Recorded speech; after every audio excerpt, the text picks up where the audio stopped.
Imagine having your entire life ahead of you with loving parents, great friends, and a bright future in a creative field you love, only to suddenly drift into a series of bizarre actions that no one can explain. This is the story of Bryce Laspisa, a 19-year-old college student whose life seemed almost perfect on the surface, but ended up becoming one of the most hotly debated and baffling mysteries in modern American history. To really understand what happened, we have to look at who Bryce was before everything changed. They settled down in Laguna Niguel, California, which is an upscale, exceptionally quiet suburb in Orange County, known for its pristine streets, manicured lawns, and incredibly safe neighborhoods. It is the kind of place where parents feel comfortable raising their families, and Mike and Karen Laspisa had poured all of their love, energy, and resources into their only child, Bryce.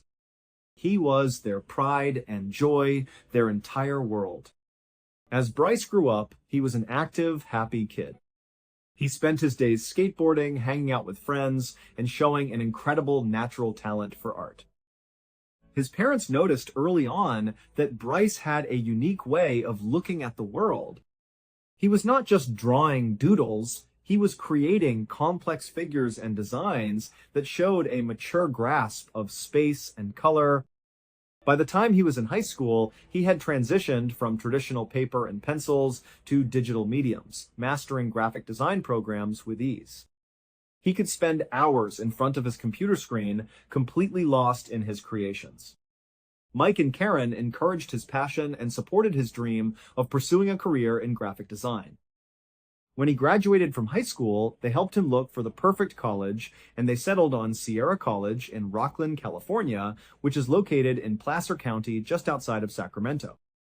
The school had an outstanding graphic design program and a welcoming campus community, which made it the ideal place for Bryce to start his adult life. In the summer of 2013, Bryce returned home to Laguna Niguel to spend the break with his parents. He had just finished his freshman year, and he was doing exceptionally well. During his first year at Sierra College, Bryce had made a lot of friends. He was living in an off-campus apartment with a great roommate named Sean, and he had started dating a wonderful, caring girl named Kim. Bryce and Kim were deeply in love, and their relationship was strong. To Mike and Karen, it seemed like their son was truly living his best life and was on a clear path to success. He was happy, healthy, and excited about his future. In mid-August of 2013, the summer was coming to an end, and it was time for Bryce to head back to Sierra College to start his sophomore year. Mike and Karen helped their beloved son pack up all of his belongings into the family car, a silver 2003 Toyota Highlander. Once the trunk was loaded with clothes, books, and his art supplies, all three of them hopped inside and made the long 7-hour drive north to the campus in Rocklin. The drive was a familiar routine, and the atmosphere in the car was light and optimistic. They talked about his upcoming classes, his artistic projects, and his plans for the new school year. Once they arrived in Rocklin, Mike and Karen helped Bryce move into his apartment, organizing his clothes, setting up his computer workstation, and making sure he had everything he needed. When it was time to say goodbye, they gave him big hugs and kisses, wished him luck for the semester, and told him how much they loved him. On their drive back down to Laguna Niguel, Mike and Karen talked about how proud they were of Bryce and how secure they felt knowing he was doing so well. But the problem was, this peaceful reality would not last. Just a couple of days after his parents dropped him off, those closest to Bryce began to notice a drastic and alarming change in his behavior. It started when his roommate Sean and his girlfriend Kim noticed that Bryce was acting very erratically. Specifically, he began drinking massive quantities of hard alcohol. Now, Bryce was not a complete saint, and like many college kids his age, he liked to party and drink occasionally. But the sheer volume of alcohol he was consuming now was different. It was dark, heavy drinking, and it seemed to serve a purpose other than just having fun. Along with the heavy drinking, Bryce had also started experimenting with a powerful prescription stimulant called Vyvanse. Vyvanse is normally prescribed to treat attention deficit hyperactivity disorder, but Bryce did not have this condition. He was taking the drug illegally, using it to stay awake for days at a time so he could play video games and avoid sleeping. The combination of intense sleep deprivation, heavy alcohol consumption, and a powerful stimulant began to take a massive toll on Bryce's physical and mental health. His personality began to morph right before the eyes of his friends. He went from being a relaxed, friendly, and creative young man to someone who was constantly anxious, skittish, and intensely paranoid. He would pace around the apartment, looking over his shoulder, and acting as if some unseen danger was looming over him. Sean and Kim tried to confront him about this sudden change. They asked him what was going on, why he was drinking so much, and why he was taking these drugs. But Bryce would always brush them off, saying that nothing was wrong and that he was just doing what he wanted to do. He insisted it was not a big deal. Sean and Kim were not convinced. They knew Bryce, and they could tell that he was trying to numb himself or cope with some deep, hidden stressor that he refused to talk about. And so, things continued to spiral. By August 28th, which was about 2 weeks after his parents had moved him back to school, the situation reached a critical breaking point. Bryce and Sean were alone in their apartment, sitting in the living room. It was a normal afternoon, but the atmosphere was incredibly tense. Suddenly, Bryce looked at Sean and said he wanted to give him something. He reached up, took his diamond earrings out of his ears, and handed them to Sean. Sean was completely stunned.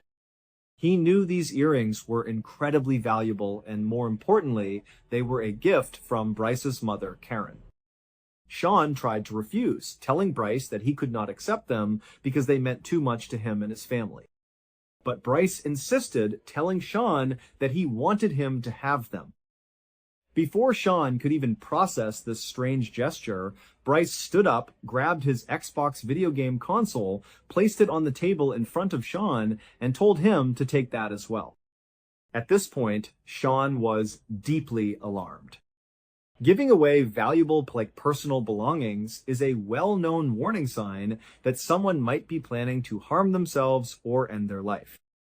Sean tried to ask Bryce what was going on, but Bryce ignored the questions and pulled out his phone. He began aggressively and frantically texting someone, his fingers flying across the screen with an intense, frantic energy. After a few minutes of this, Bryce looked up from his screen and coldly told Sean that he had just broken up with Kim. This piece of news made absolutely no sense to Sean. Bryce and Kim were deeply in love, they doted on each other constantly, and they had just been hanging out earlier that day with no signs of trouble. This sudden text message breakup felt impulsive, chaotic, and completely wrong. Sean realized that Bryce was in the middle of some sort of mental health crisis, and he knew he could not handle this situation alone. He needed to get in touch with Bryce's parents immediately. However, he did not want to call them right in front of Bryce and risk angering him, so Sean waited.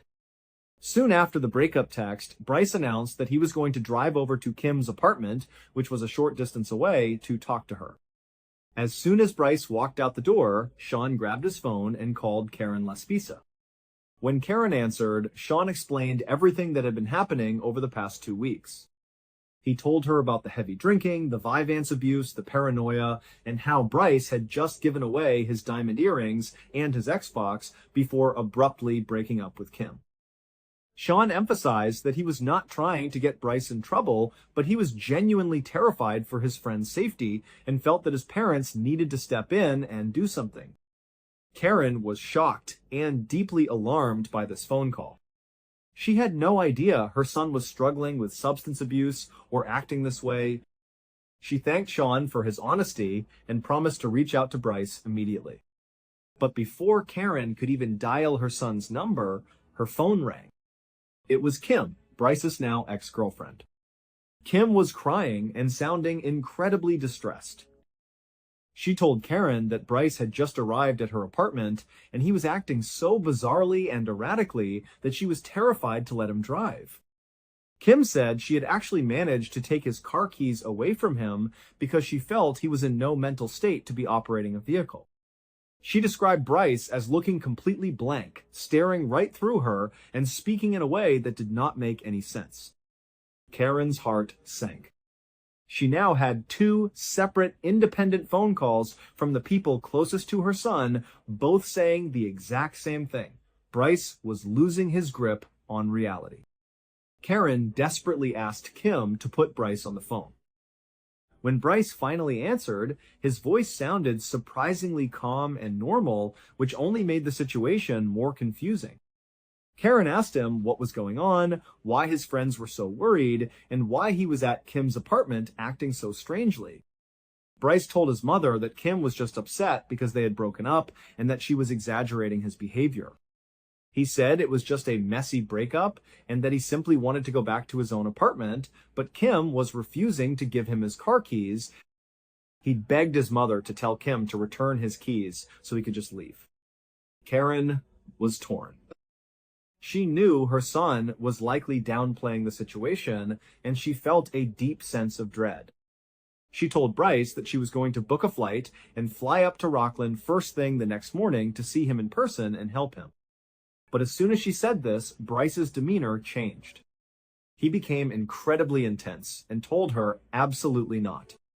He said he had a lot to talk to her about, but he insisted that she must not come up there until they had that conversation. Karen asked him what he needed to talk about, but Bryce refused to elaborate, saying only that they would talk later. This cryptic refusal to explain himself was highly uncharacteristic of Bryce, who had always been very open and honest with his parents. Feeling desperate, Karen handed the phone to her husband, Mike, hoping he could get through to their son. Mike spoke to Bryce, asking him if he was okay and what was happening. Bryce repeated the same story, claiming he had just broken up with his girlfriend and needed his keys so he could go home. From Mike's perspective, Bryce sounded completely coherent and calm. Mike believed that perhaps the situation was just a typical emotional reaction to a difficult breakup, and that his friends might be overreacting out of concern. Mike told Karen that they should probably just have Kim give Bryce his keys back so he could go to sleep in his own bed and they could sort everything out the next day. Reluctantly, Karen agreed. She got back on the phone, spoke with Kim, and asked her to return the keys to Bryce. Kim complied, and Bryce left her apartment. At around 11:30 that night, Karen called Bryce one more time to check on him. He was in his car, and she told him to go straight home and to call her the moment he walked through his apartment door so she would know he was safe. Bryce promised he would. At about 1 o'clock in the morning on August 29th, Bryce called his mother back and told her that he was safe inside his apartment. Karen and Mike breathed a massive sigh of relief, told their son they loved him, and went to sleep, believing the crisis had passed. But the next morning, the nightmare truly began.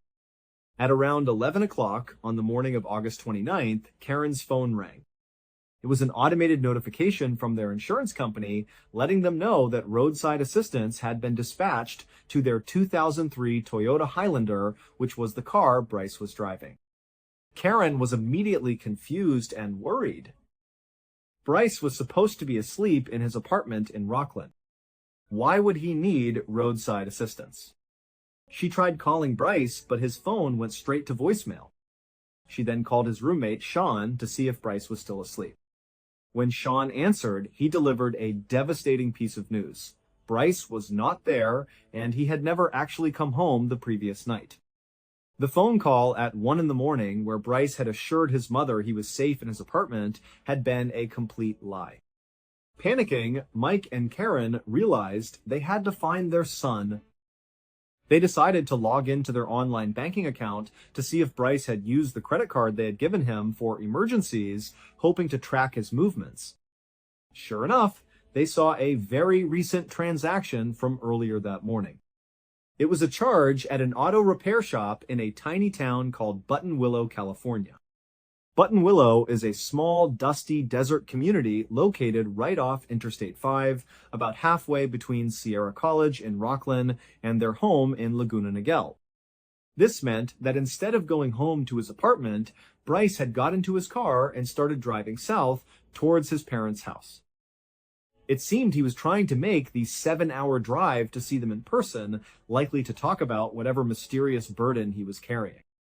But something had gone wrong along the way in Button Willow. Karen immediately called the auto repair shop listed on the bank statement. A mechanic named Christian answered the phone. Karen explained who she was and asked if he had seen a 19-year-old red-haired boy driving a 2003 Toyota Highlander. Christian confirmed that he had indeed helped Bryce just a couple of hours earlier. Christian explained that Bryce had called for roadside assistance because his car had run completely out of gas on the highway. Christian had driven out to a rest stop where Bryce had pulled over, delivered 3 gallons of fuel, and charged the card. Karen asked if Bryce had mentioned where he was going, but Christian said they had barely spoken. He had simply delivered the gas and left. However, Christian was a kind and empathetic man. Seeing how frantic and terrified Karen was on the phone, he offered to drive back out to the rest stop, which was about 15 minutes away, to see if Bryce was still there, even though it had been hours since their encounter. Karen was incredibly grateful and accepted his offer. Christian got into his truck and drove to the rest stop. He did not expect to find the young man still there, as anyone who had run out of gas would usually continue their journey once they had fuel. But when Christian pulled into the rest stop parking lot, he was shocked to see the silver Toyota Highlander still parked there. Christian walked up to the driver's side window and looked inside. Bryce was sitting in the driver's seat, his hands on the steering wheel, staring completely blankly out the windshield into the empty desert landscape. He looked like he was in a trance. Christian knocked on the window, which startled Bryce. He rolled the window down, and Christian told him that his parents were worried sick and that he needed to speak with them. Christian dialed Karen's number on his own phone and handed it to Bryce. When Karen heard her son's voice, she was overwhelmed with emotion and confusion. She demanded to know what he was doing, why he was just sitting in a rest stop in Button Willow instead of driving home or going back to school. Bryce had no real explanation. He spoke in flat, monosyllabic answers, saying he was not doing anything and was just sitting there. Karen, realizing that her son was in some sort of mental paralysis, begged him to go fill his tank with gas and drive the remaining 3 hours home to Laguna Niguel. Bryce agreed, saying he would do that right away. He handed the phone back to Christian, who assured Karen that he would make sure Bryce got on his way. Christian watched as Bryce started his engine, but as Christian drove away, he looked in his rearview mirror and noticed that Bryce did not actually pull out of the parking spot. He just turned the engine off and went back to staring out the window. Christian felt uneasy, but he had his own work to do, so he returned to his shop. By 3 o'clock that afternoon, Bryce had still not arrived at his parents' house, and the drive from Button Willow should have only taken about 3 hours. Karen and Mike tried calling his phone repeatedly, but it rang and went to voicemail every single time. They were now completely consumed by fear. They waited, hoping against hope that he was just stuck in heavy Southern California traffic. But by 6 o'clock that evening, with still no sign of Bryce and no answer on his phone, they decided they could no longer wait. They called the police and officially reported Bryce Laspisa as a missing person. The police began their investigation by contacting AT&T to run an emergency ping on Bryce's cell phone. They wanted to pinpoint his exact coordinates using nearby cell towers. When the results came back, everyone was stunned. Bryce's phone was still in Button Willow, California. It had barely moved. It was now pinging in the parking lot of a local hotel just a few miles away from the rest stop where Christian had found him hours earlier. The local sheriff's deputies were dispatched to the hotel parking lot to locate the vehicle and check on Bryce. When the deputies arrived, they found the Toyota Highlander parked in the middle of the lot. Just as before, Bryce was sitting in the driver's seat, staring straight ahead. The deputies approached the car, knocked on the window, and asked Bryce to step out. To their surprise, Bryce was completely cooperative. He was polite, friendly, and spoke clearly. He did not appear to be under the influence of any substances. The deputies conducted a series of field sobriety tests, which Bryce passed with ease. They asked him if they could search his vehicle, and Bryce calmly gave them permission. The deputies thoroughly searched the SUV, but they found absolutely no drugs, no alcohol, and nothing illegal or suspicious. When they asked Bryce what he was doing, just sitting in a parking lot all day, he shrugged and said he was just passing the time and resting. The deputies realized that while Bryce was acting strangely by sitting in a parking lot for hours, he was an adult, he was sober, and he had not committed any crime. They could not legally detain him. However, they knew his parents had filed a missing persons report and were terrified. One of the deputies told Bryce that he needed to call his mother right then and there to let her know he was okay. Bryce became visibly reluctant and anxious, showing a strong aversion to speaking with his parents. But the deputy insisted, and Bryce finally dialed his mother's number. As soon as the call connected, the deputy took the phone from Bryce's hand. The deputy spoke to Karen, telling her that he was standing with her son, that Bryce was completely sober, healthy, and cooperative. He explained that they had searched his car and found nothing wrong, and that they had no legal reason to hold him. The deputy then handed the phone back to Bryce so he could speak to his mother. Karen, desperate and confused, asked Bryce why he was still in Buttonwillow after all this time.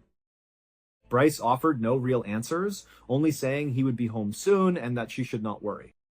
Karen, realizing she could not force him to explain himself over the phone, pleaded with him to just get some food, buy a cup of coffee, and drive home. Bryce agreed, promising her that he would make the drive. The deputies, satisfied that Bryce was safe and had promised to go home, wished him luck and left the scene. An hour later, Christian, the mechanic, called Karen back to see if Bryce had made it home. When Karen told him that Bryce had actually spent the whole day in Buttonwillow and had just been visited by the police, Christian was deeply concerned. He volunteered to drive back to the hotel parking lot to make sure Bryce had actually left this time. Karen told him it was not necessary, but Christian felt a strong pull to help. He drove over to the hotel, and to his frustration, he found Bryce still parked in the exact same spot, staring into the darkness. This time, Christian did not sugarcoat things. He parked his truck, walked up to Bryce's window, and told him in a very firm, commanding voice that he needed to go home.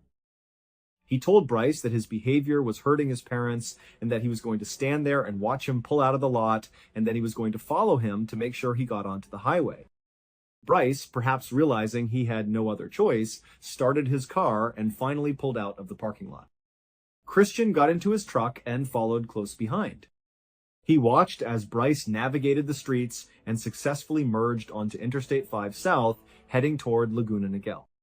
Christian followed the silver SUV for several miles, watching it maintain a steady speed and drive perfectly normally.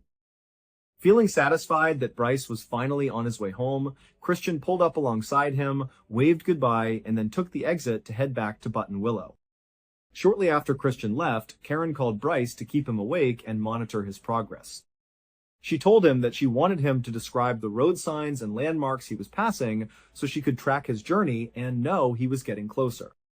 But Bryce refused. He told her that it was too dark, that he could not see anything out his windows, and that he did not know where he was. This made no sense, as Interstate 5 is heavily marked with massive, reflective green signs. Karen and Mike grew increasingly frustrated and worried by his evasiveness, but Bryce remained tight-lipped. At around 2 o'clock in the morning on August 30th, Bryce called his parents. He told them that he was incredibly tired and could not keep his eyes open. He said he was going to pull off the highway to take a nap in his car and would resume the drive as soon as he rested. Karen and Mike, knowing their son had been awake for nearly 24 hours and had been through an incredibly and stressful couple of days, realized it was safer for him to sleep than to risk falling asleep at the wheel. They told him to pull over in a safe, well-lit area, sleep for a few hours, and call them the absolute moment he woke up. Bryce promised he would, and they hung up. This was the last time Karen and Mike Laspisa would ever speak to their son. By 8 o'clock that morning, Karen and Mike had still not received a call. They tried calling his phone, but it went straight to voicemail. They tried to comfort themselves by thinking that he was just exhausted and sleeping deeply. But their hope was shattered when the doorbell rang. When Mike opened the door, he was met by a police officer.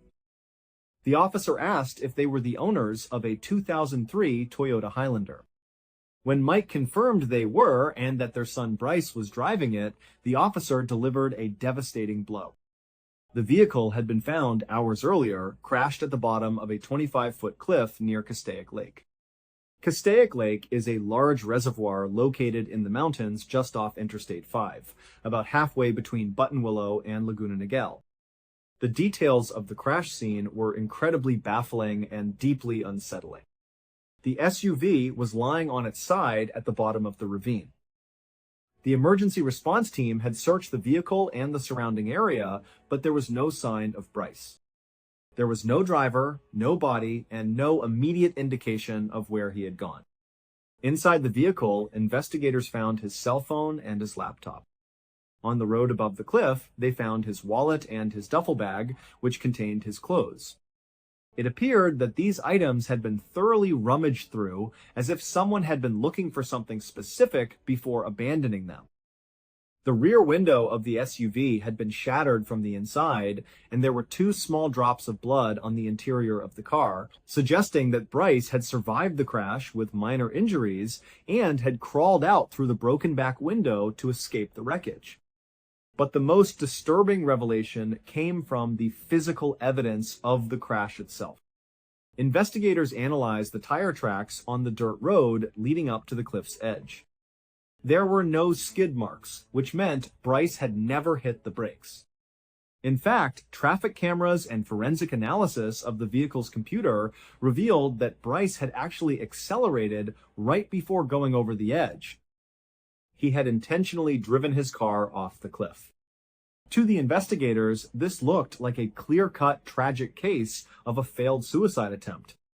They theorized that Bryce, overwhelmed by whatever mental health crisis or secret he was harboring, had driven to Castaic Lake, accelerated off the cliff to end his life, survived the impact with minor injuries, and then, in a state of shock or desperation, walked into the deep waters of the lake and drowned.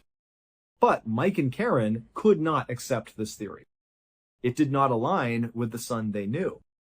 Just 2 weeks earlier, Bryce had been happy, excited for his sophomore year, and full of plans for the future. He had a supportive family, a girlfriend who cared for him, and a passion for his art. Suicide seemed completely out of character. They began to wonder if Bryce had gotten himself involved in something dangerous during those 2 weeks back at school. What did he mean when he told his mother that he had a lot to talk to her about, but that she must not come up to see him until they did? Was he running from someone? Was he being threatened? Did the rummage through duffel bag and wallet suggest that someone else had been at the crash scene? A massive, unprecedented search operation was launched around Castaic Lake and the rugged terrain surrounding the crash site. For days, hundreds of search and rescue volunteers, police officers on horseback, ATVs, and foot combed the brush. Helicopters with thermal imaging cameras flew overhead, and dive teams searched the dark, murky depths of Castaic Lake. Despite their exhaustive efforts, they found absolutely no trace of Bryce. No clothing, no footprints, no body. It was as if he had vanished into thin air. On the 9th day of the search, investigators decided to bring in a specialized bloodhound to see if it could pick up a scent trail from the crash site. The dog was given an article of Bryce's clothing to sniff. Immediately, the bloodhound caught the scent at the wreckage of the Highlander. It began to lead its handler down the steep ravine away from the road and straight toward the shoreline of Castaic Lake. The dog then followed the shoreline until it reached a massive concrete dam and bridge that spanned across the water. It crossed the bridge, its nose glued to the ground, and continued down a dirt access road on the other side. The scent trail led all the way to a busy truck stop located near the highway. And then, right in the middle of the truck stop parking lot, the bloodhound stopped. It began circling, indicating that the scent trail had gone completely cold. The investigators were stunned. To ensure this was not a mistake or a false lead, they brought in a second, completely independent bloodhound that had not been involved in the first search. This second dog was given Bryce's scent, and it proceeded to follow the exact same path. It went from the crash site down to the lake, across the dam and bridge, down the access road, and directly to the truck stop, where it also stopped. This physical evidence completely shattered the simple suicide by drowning theory. Bryce had survived the crash, climbed up the ravine, walked a significant distance around the lake, crossed the bridge, made his way to a truck stop, and from there his scent vanished. This strongly suggested that he had gotten into a vehicle either by hitchhiking, being picked up by someone he knew, or perhaps being abducted. Despite this incredible breakthrough, the lead went completely cold. Investigators checked the surveillance cameras at the truck stop, but they were of low quality and did not show anyone matching Bryce's description getting into a truck or car. There were no records of hitchhikers being picked up, and none of his friends or family had been contacted by him. After 3 weeks of intensive searching and investigation with no new leads and no sign of life, the official search for Bryce Laspisa was called off. In the years since his disappearance, several prominent theories have emerged, each trying to make sense of the bizarre and contradictory evidence. The first theory is that Bryce was indeed experiencing a severe, drug-induced psychotic break. The combination of heavy alcohol consumption, extreme sleep deprivation, and the abuse of Vyvanse can trigger acute psychosis, paranoia, and delusions in young adults. Proponents of this theory believe that Bryce's erratic behavior, his refusal to go home, his long periods of sitting in parking lots staring into space, and his decision to drive off the cliff were all the result of a complete loss of touch with reality. They suggest that after surviving the crash, confused, disoriented, and perhaps suffering from a traumatic brain injury or amnesia, he wandered away, reached the truck stop, and either hopped onto a truck or wandered into the wilderness where he eventually perished, or is living as an unidentified person, unaware of his own identity. The second theory is that Bryce intentionally staged his disappearance to start a new life off the grid. According to this theory, Bryce was facing some immense secret pressure or trouble that he felt he could not escape or face his parents with. Perhaps he had run into financial trouble, was involved in illegal activities, or simply wanted to escape the expectations of his life. By giving away his prized possessions, breaking up with his girlfriend, and driving off a cliff, he may have been trying to make everyone believe he was dead so that no one would look for him. He then walked to the truck stop, caught a ride with a long-haul trucker, and fled to another part of the country to start over with a new identity. However, his parents strongly reject this idea, stating that Bryce loved his family deeply and would never subject them to the agonizing, endless pain of not knowing if their only child is alive or dead. The third, and perhaps most sinister theory, is that Bryce was a victim of foul play. Supporters of this theory point to the rummaged-through duffel bag and wallet found on the road above the crash site. They suggest that Bryce may have been running from someone or trying to meet someone in Buttonwillow, which would explain his reluctance to leave that small town. Perhaps he was being followed, and the crash was not a suicide attempt, but the result of him being chased off the road. They believe that after he escaped the wreckage, he was intercepted by those who were pursuing him, or perhaps he met a dangerous individual at the truck stop who took advantage of his vulnerable, injured state, leading to his demise. For Mike and Karen Laspisa, the passage of time has brought no peace, only a lingering, heavy silence filled with unanswered questions. They have spent over a decade searching for their son, keeping his story alive in the media and hoping for a miracle. Every day, they are forced to live with the haunting memory of those final, agonizing phone calls, wondering what it was that Bryce so desperately needed to tell them and why he could not just make it home.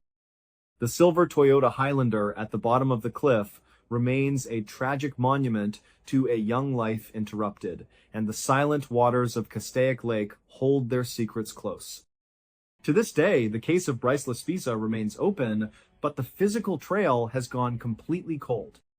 There are no active search parties in the mountains, no new scent tracks for the bloodhounds to follow, and no fresh credit card transactions to trace. What started as a promising college sophomore preparing for his future dissolved over the course of 2 weeks into an absolute mystery. Every small town along Interstate 5, every rest stop, every dusty parking lot where Bryce sat staring into space serves as a quiet reminder of those final hours. Investigators still look at the case files, hoping that one day a new witness will come forward, or that someone who was at that Buttonwillow truck stop on the morning of August 30th, 2013, will remember seeing a 19-year-old red-haired boy with a unique tattoo looking lost and disoriented. The impact of Bryce's disappearance on his family is immeasurable.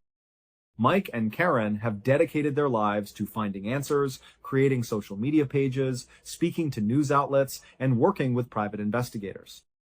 They have had to navigate the cruel duality of holding on to hope while simultaneously facing the stark reality of the crash scene and the cliff. They often look back at the photos taken during that summer of 2013 when Bryce was laughing, painting, and enjoying his time in Laguna Niguel. They ask themselves what they could have done differently, if there were subtle signs they missed, or if there was some way they could have prevented him from making that final, fateful drive.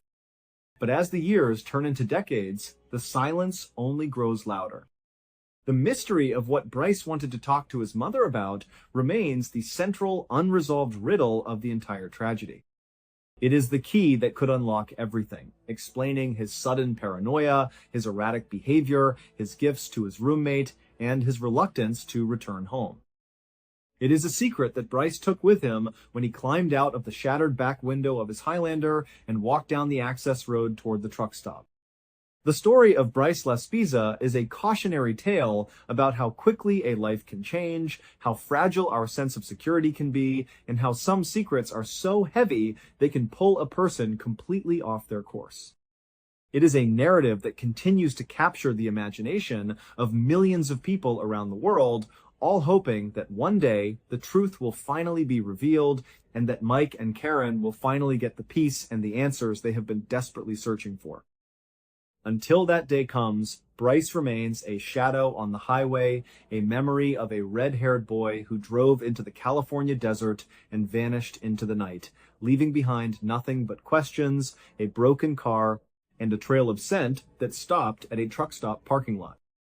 If you or anyone you know has any information regarding the disappearance of Bryce Laspisa, no matter how small or insignificant it may seem, investigators urge you to contact the local authorities. Even the smallest detail, a remembered face from a truck stop, a conversation on the road, or a sighting in a different state, could be the final piece of the puzzle that brings Bryce home and provides closure to a family that has suffered for far too long. The mystery of that August night continues to linger, suspended in the dry air of the Central Valley, waiting for the day the silence is finally broken. More than a decade later, no one knows what really happened to Bryce Laspisa. And perhaps the most concerning part is that whatever he needed to say to his parents that night, he never had the chance to say it. Let me know your theory in the comments, as this case still feels unresolved. On October 9th, 2010, a little 2-year-old boy named Rowan Griffin was sitting happily in the back seat of his family's car. He was buckled into his car seat, wedged between his 2 older siblings. His father was at the wheel, navigating the familiar country roads. They were all on their way to a big family party, a get-together at Rowan's grandparents' house. It was one of those perfect autumn days, the kind that feels like a special occasion all by itself. The grandparents lived in a town called Richmond, New Hampshire.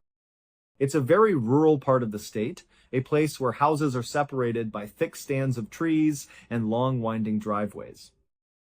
Their home was exactly like that. It was literally nestled in the woods. To even get to the house, you had to turn off the main road and go down a very long gravel driveway that cut through the forest. The house itself was a simple single-story home, but the real attraction was the backyard. Rowan's grandparents had spent years clearing out the trees behind the house, creating this huge open space. It was the perfect spot for family cookouts, for kids to run around, and for everyone to gather.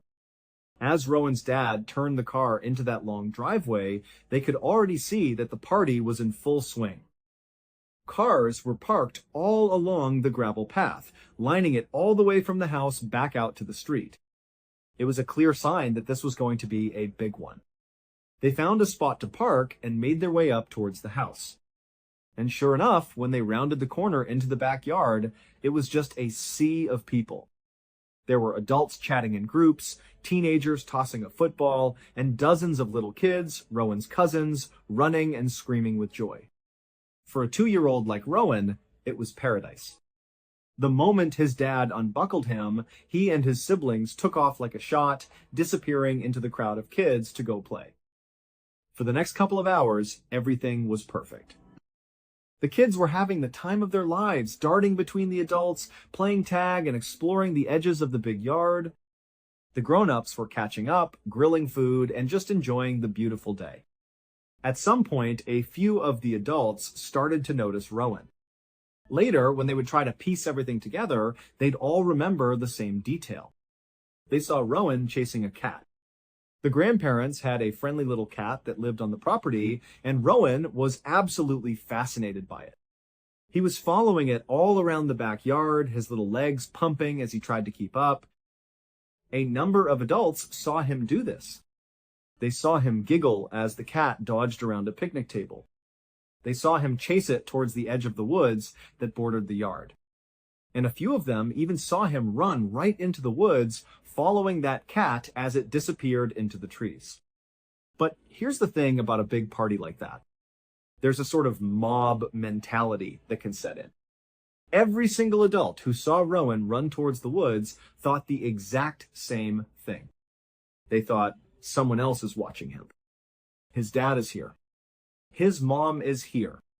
There are so many aunts and uncles and grandparents around. Surely someone has an eye on him.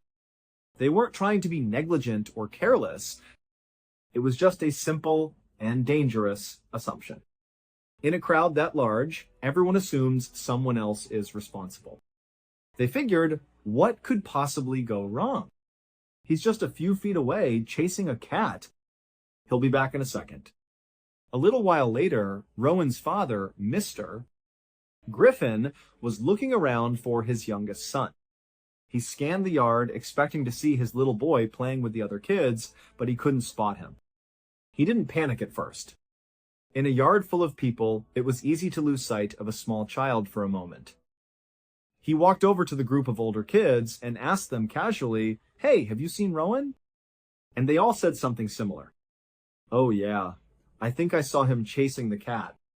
I think he was over there by the trees." So, Mr. Griffin walked over to where they were pointing. He looked around, but still no Rowan. He started asking some of the other adults, "Have you seen my son, Rowan?" And he got the same answer, over and over. "Yeah, he was chasing the cat." I think he ran over in that direction. After a few more minutes of this, after looking around the entire yard and getting the same vague story from everyone, a cold feeling started to creep into Mr. Griffin's stomach. Everyone had seen him, but no one had seen him for the last 10 or 15 minutes. No one knew exactly where he was right now. He raised his voice and called out to the whole group. "Hey, everybody, can you just stop for a second? I can't find Rowan. Everyone's telling me he was chasing a cat, but I can't find him anywhere. Can anyone tell me where he went?" The cheerful party atmosphere evaporated in an instant. The music was turned down.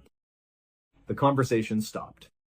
Suddenly, everyone was looking around, their faces filled with concern. A quick, frantic search began. They checked inside the house, looking under beds and in closets. They checked the garage. They looked in the front yard, at the end of the long driveway. They even started checking inside all the parked cars, just in case he had somehow wandered in and fallen asleep. But he wasn't anywhere. He wasn't in the house, he wasn't in the yard, he wasn't in any of the cars. He was just gone. The group of family and friends started fanning out, yelling his name. Rowan! Rowan! Their voices echoed through the trees that surrounded the property. They ran into the woods, the same woods that several people had seen him run into just a short time before.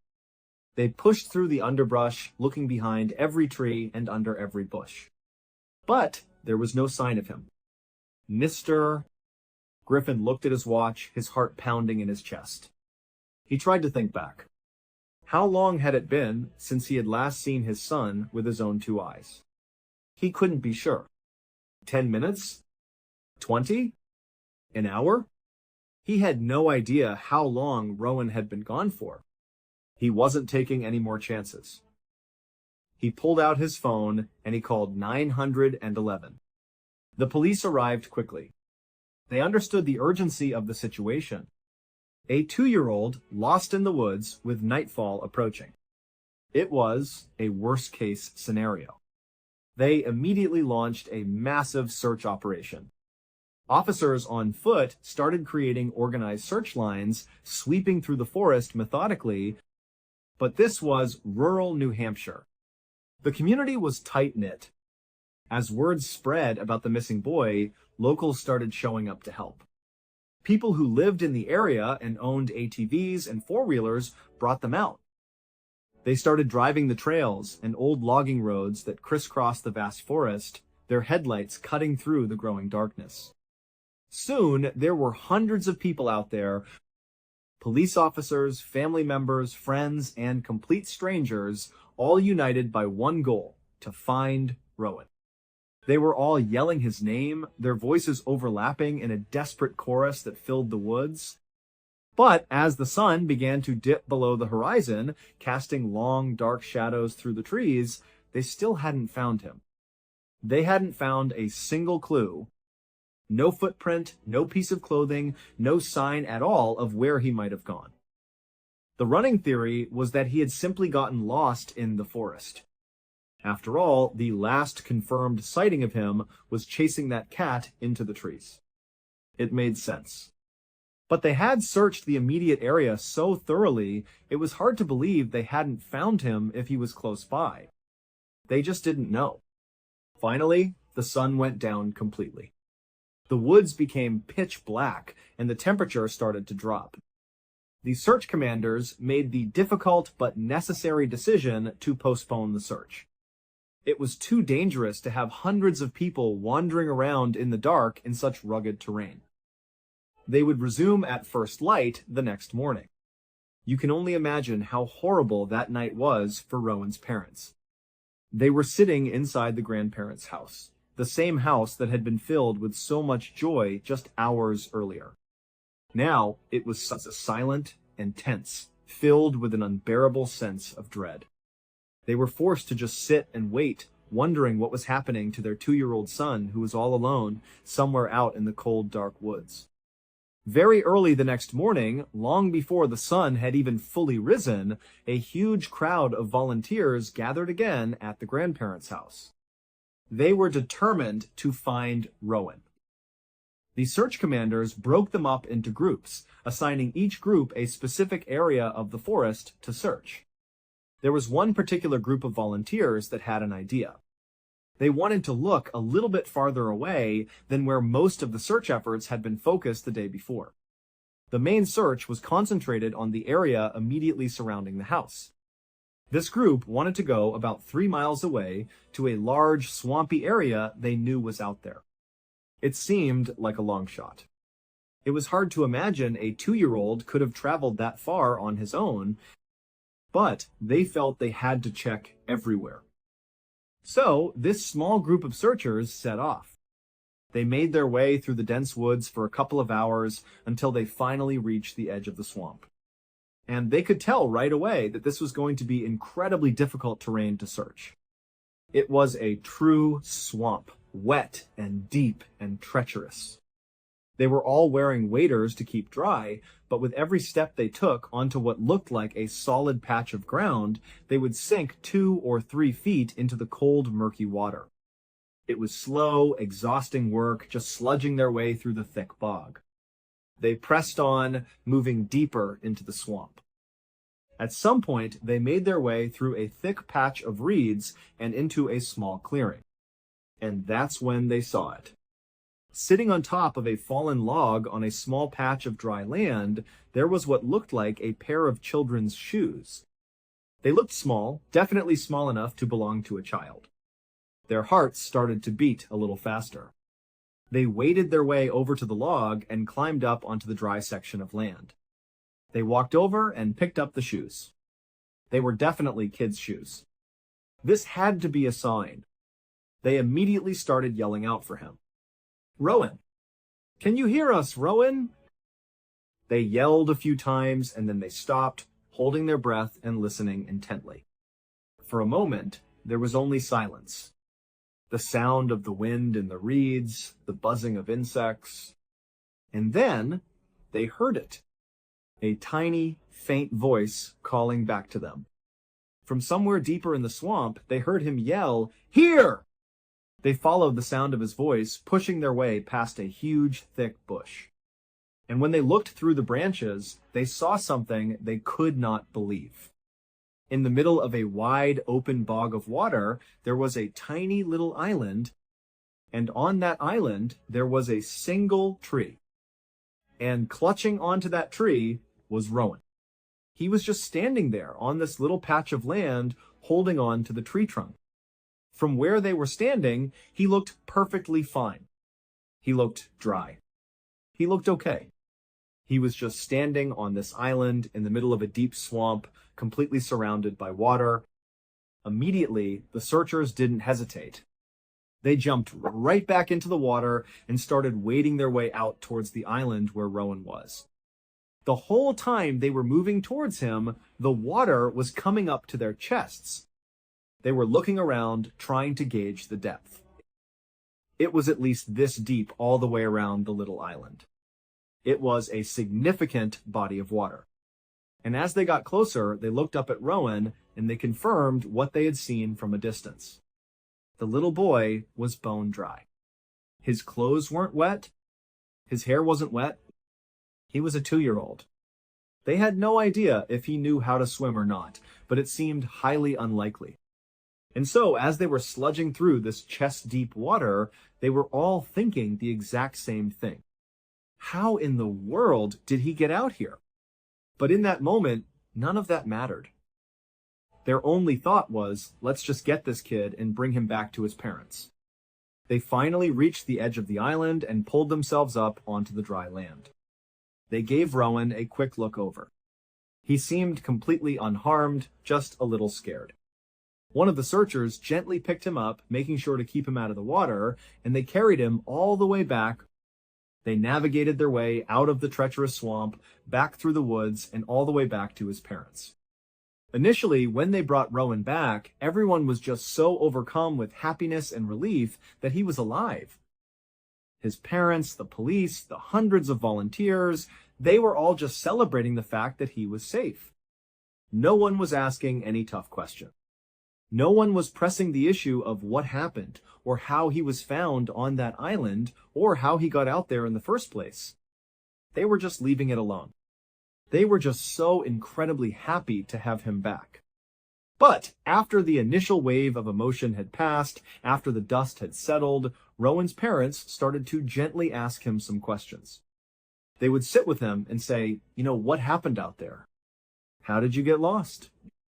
And how did you get onto that little island? At first, Rowan wouldn't say anything. He was only 2, and he had clearly been through a major ordeal. But eventually, he did start to talk about it a little bit. He said that there were cows out there, in the woods. He said that he was very scared of the cows. And he said that he went to the island because he wanted to get away from the cows. Now, this was a very strange thing for him to say. The police and the searchers knew for a fact that there were no cows in that swamp. There were no farms for miles around.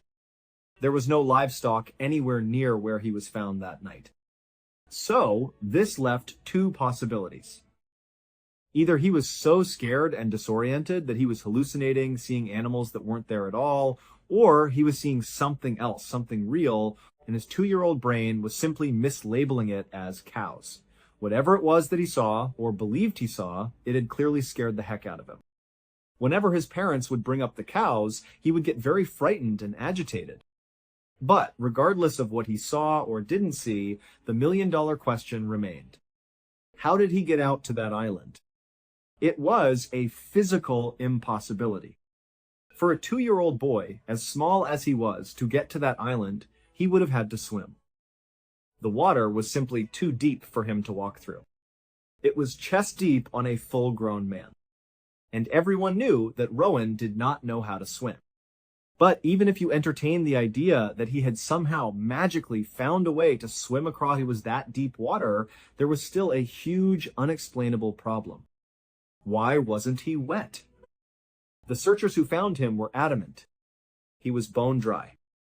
It's also worth noting that this entire strange event took place just a few miles away from a place known as the infamous Bennington Triangle. This is an area in southern Vermont, right near the New Hampshire border, where there has been a whole string of very strange and mysterious disappearances over the years, many of which have never been solved. Back in 1953, there was an 11-year-old boy named Jerry Monkman. Jerry was, by all accounts, considered a very frail child for his age. He was much skinnier than the other boys in his class, and he was shorter than most of his peers. On top of that, he had a really bad case of asthma. This was a breathing condition that made doing anything remotely physical very difficult and sometimes even dangerous for him. But despite his perceived fragility and his health issues, Jerry absolutely loved being outside. He loved hiking, he loved camping, and he was a very proud member of the Boy Scouts. So, on April 25th of that year, Jerry was incredibly excited. He found out that his Boy Scout troop was offering a special trip. They were going to the Rocky Mountain foothills to go camping and hiking for an entire weekend. For a boy who loved the outdoors as much as Jerry did, this was a dream come true, and he jumped at the opportunity to go. A few days later, Jerry, his entire troop, and their troop leaders all piled into a van, and they made their way up into the majestic Rocky Mountains. As soon as they got there and set up their camp, they headed out on a wickedly rugged hike up into a place called the Teton Canyon. They had been hiking for about an hour, making their way up the steep trail, when one of the troop leaders, who was at the back of the line, happened to turn around to do a head count. And that's when he realized Jerry was gone. The leaders had no idea how long he had been missing for. Had he just wandered off the trail a minute ago? Or had he been gone for 20 minutes? They didn't know. They quickly searched the immediate area for a couple of minutes, calling his name, but there was no response. Realizing the seriousness of the situation, one of the leaders didn't hesitate. He ran back down the mountain as fast as he could to try to get help.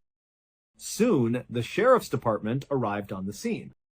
And as news of the missing Boy Scouts spread through the nearby towns, an incredible thing happened.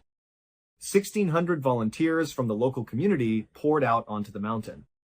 They came from all over, ordinary people who just wanted to help find this little boy. They formed massive search lines and began combing across the mountain, determined to find Jerry as quickly as possible. But after several hours of intensive searching, they couldn't find a single trace of him. As the day wore on, people started to think the worst. And then, just as hope was starting to fade, there was a breakthrough. The search party had brought out a bloodhound, a dog specially trained to track human scent. The handler gave the dog an article of Jerry's clothing to get a scent, and the dog immediately picked it up. It started barking and straining at its leash, and then it took off, pulling the handler up the trail. The handler of the dog was ecstatic. He yelled out to everyone, "Hey, he's picked him up! We're gonna find him. We're gonna find him." He thought the dog was going to lead them to Jerry within a mile or so of where they were. He figured the boy had probably just wandered off the path and was sitting under a tree somewhere nearby. But the dog didn't lead them to a nearby spot. The dog just stayed on a complete beeline, heading straight north, deeper and deeper into the wilderness. It didn't waver, it didn't circle back.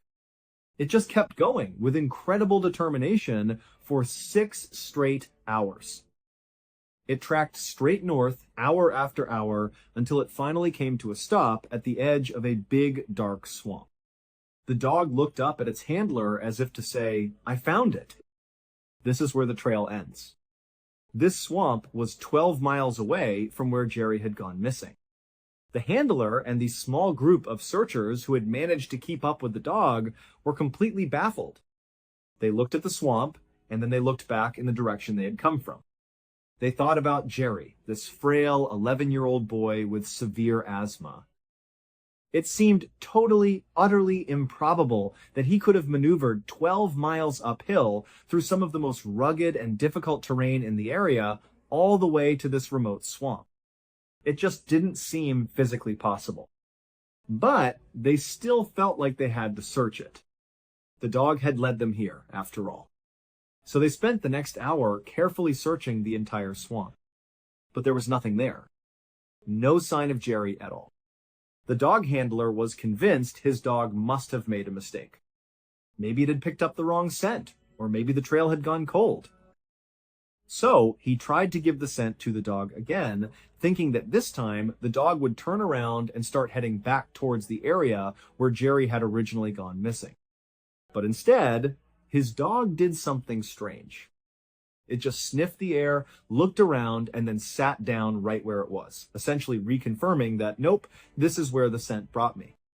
I'm still right. The dog was certain this was the end of the trail. The dog handler and the exhausted searchers who had made this long, treacherous 12-mile journey up to the swamp, they just couldn't accept it. They decided that the dog must have made a mistake. The kid could never have been here. It was a physical impossibility. So they turned around and began the long walk back, feeling defeated. The next morning, at around 8 o'clock, a completely different story was unfolding about 30 miles away from where Jerry had gone missing. An 8-year-old boy named David was out riding his horse. He was just enjoying a quiet morning ride when he happened to look over at the tree line that bordered the field he was in. And just then, a boy stumbled out of the trees. The boy looked tired and disoriented, but he waved to David. So David rode his horse over to see who it was. And it turned out it was Jerry Monkman. Jerry just told David that he needed to get back to his group.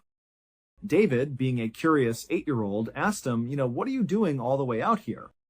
And Jerry's answer was simple and strange. He just said, I don't really know.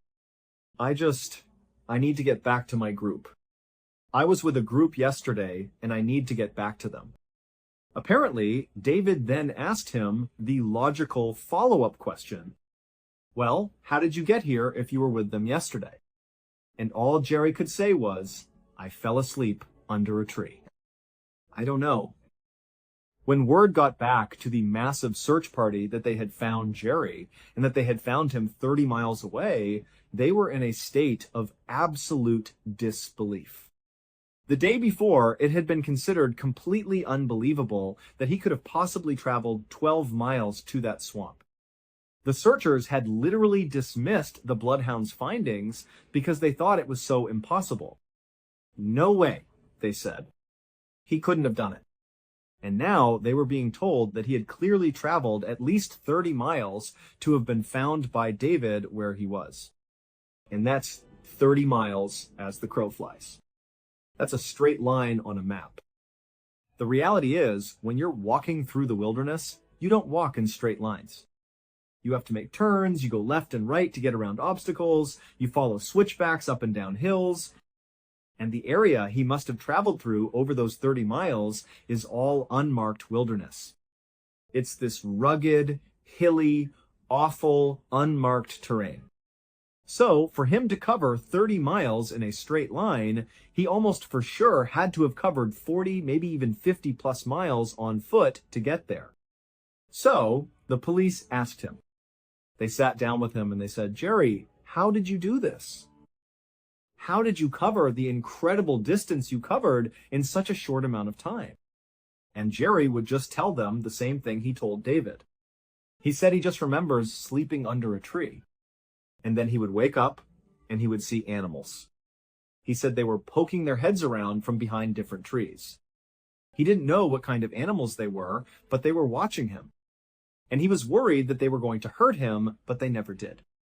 He said he was able to just keep walking, and he would keep sleeping under these trees, and he kept seeing these strange animals that were just watching him from a distance. And he just kept repeating, "They never hurt me. They never hurt me."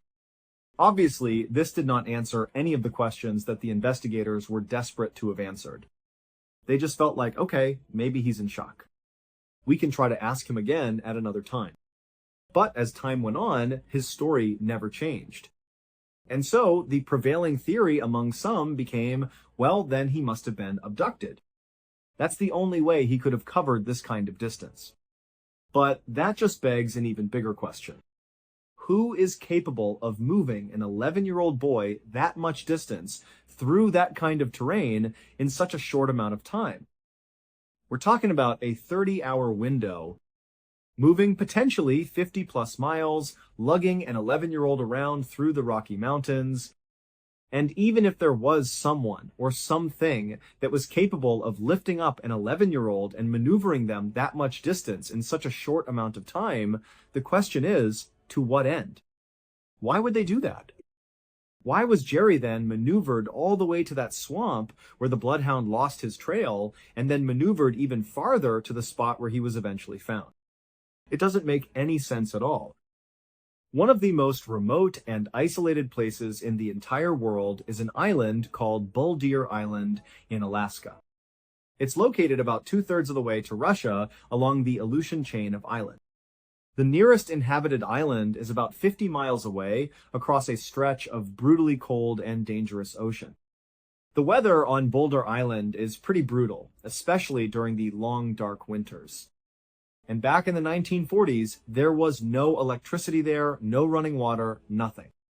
In 1944, during the height of World War II, the United States Army decided they wanted to send a small team of 5 of their soldiers to monitor the weather station on Bull Deer Island. That was basically the one and only thing the island was used for. One of the people that was selected for this very unique assignment was a guy by the name of Bud Houston. Bud was originally from Wisconsin. He had worked in a shipyard before enlisting in the Army in 1942.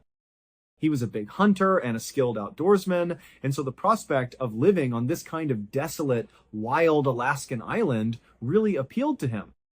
He was actually excited about the assignment. In October of that year, Bud was flown out to Bull Deer Island, and he met with the other 4 soldiers who were going to be living on the island with him for the foreseeable future. It was going to be just those 5 men on the entire island. There was no one else there. They quickly learned that their primary job, monitoring the weather station, was a very low-effort task. They could get all of their required duties done over the course of the day pretty easily, and this freed up a lot of time for them to explore the island. And that would actually become their favorite pastime because there really wasn't much else to do there except explore the island. So very quickly, the 5 of them became extremely familiar with the whole place. It wasn't that big of an island after all. It was maybe 2.5 miles wide by 4.5 miles long.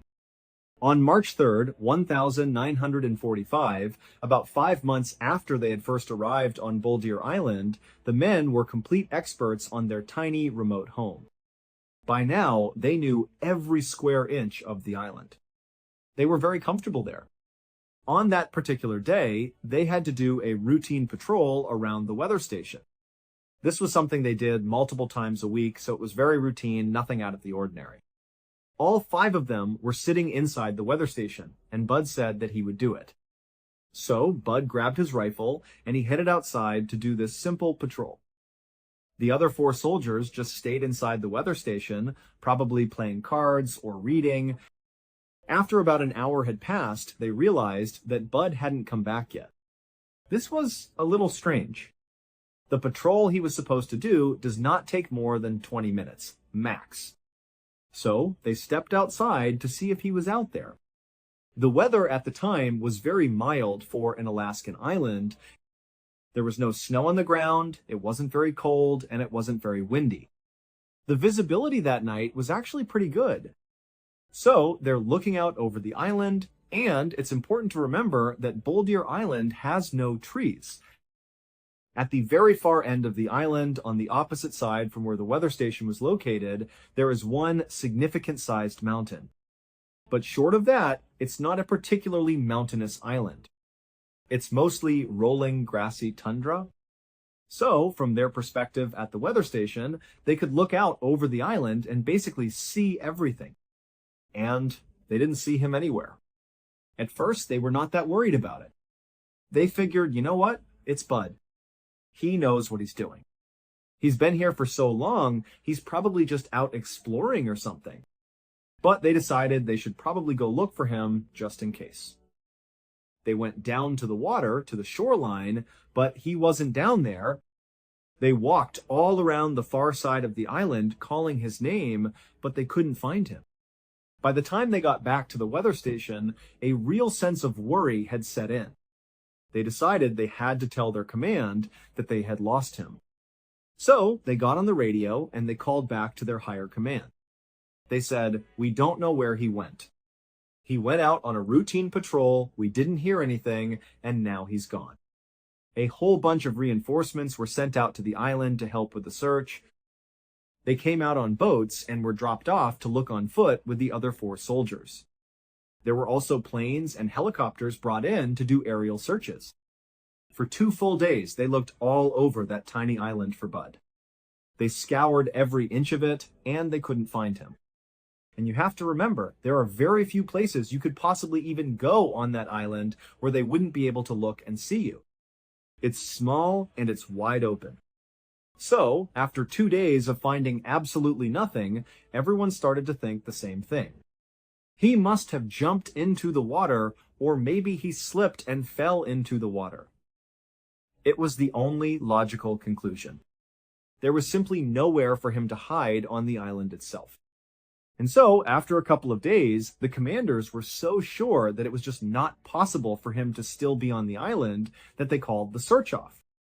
They officially declared that he must have fallen into the water and been swept out to sea. Fast forward 40 years to 1988. The U.S. Fish and Wildlife Service was conducting a study on the bird populations on Bull Deer Island. And while they were there, they made an absolutely amazing discovery. This crew of researchers had set up their base camp at about 1,600 feet of elevation, high up on the one large mountain that was on the far side of the island. They were basically on the complete opposite end of the island from where the old weather station had been. One of the crew members happened to be walking around one of the large boulders near their camp, and as he walked past it, he looked down. And he saw this little tiny crevice between the boulder and the ground. He thought he saw something glinting inside of it. So he got down on his hands and knees and he peered into the dark opening, and he realized to his shock that there was a human skeleton that had been kind of crammed into this tiny, tight space.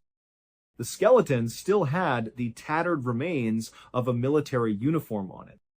The uniform had been kind of balled up, but it was definitely a uniform on what was left of the skeleton. And there was also a rifle that had been jammed down in there as well.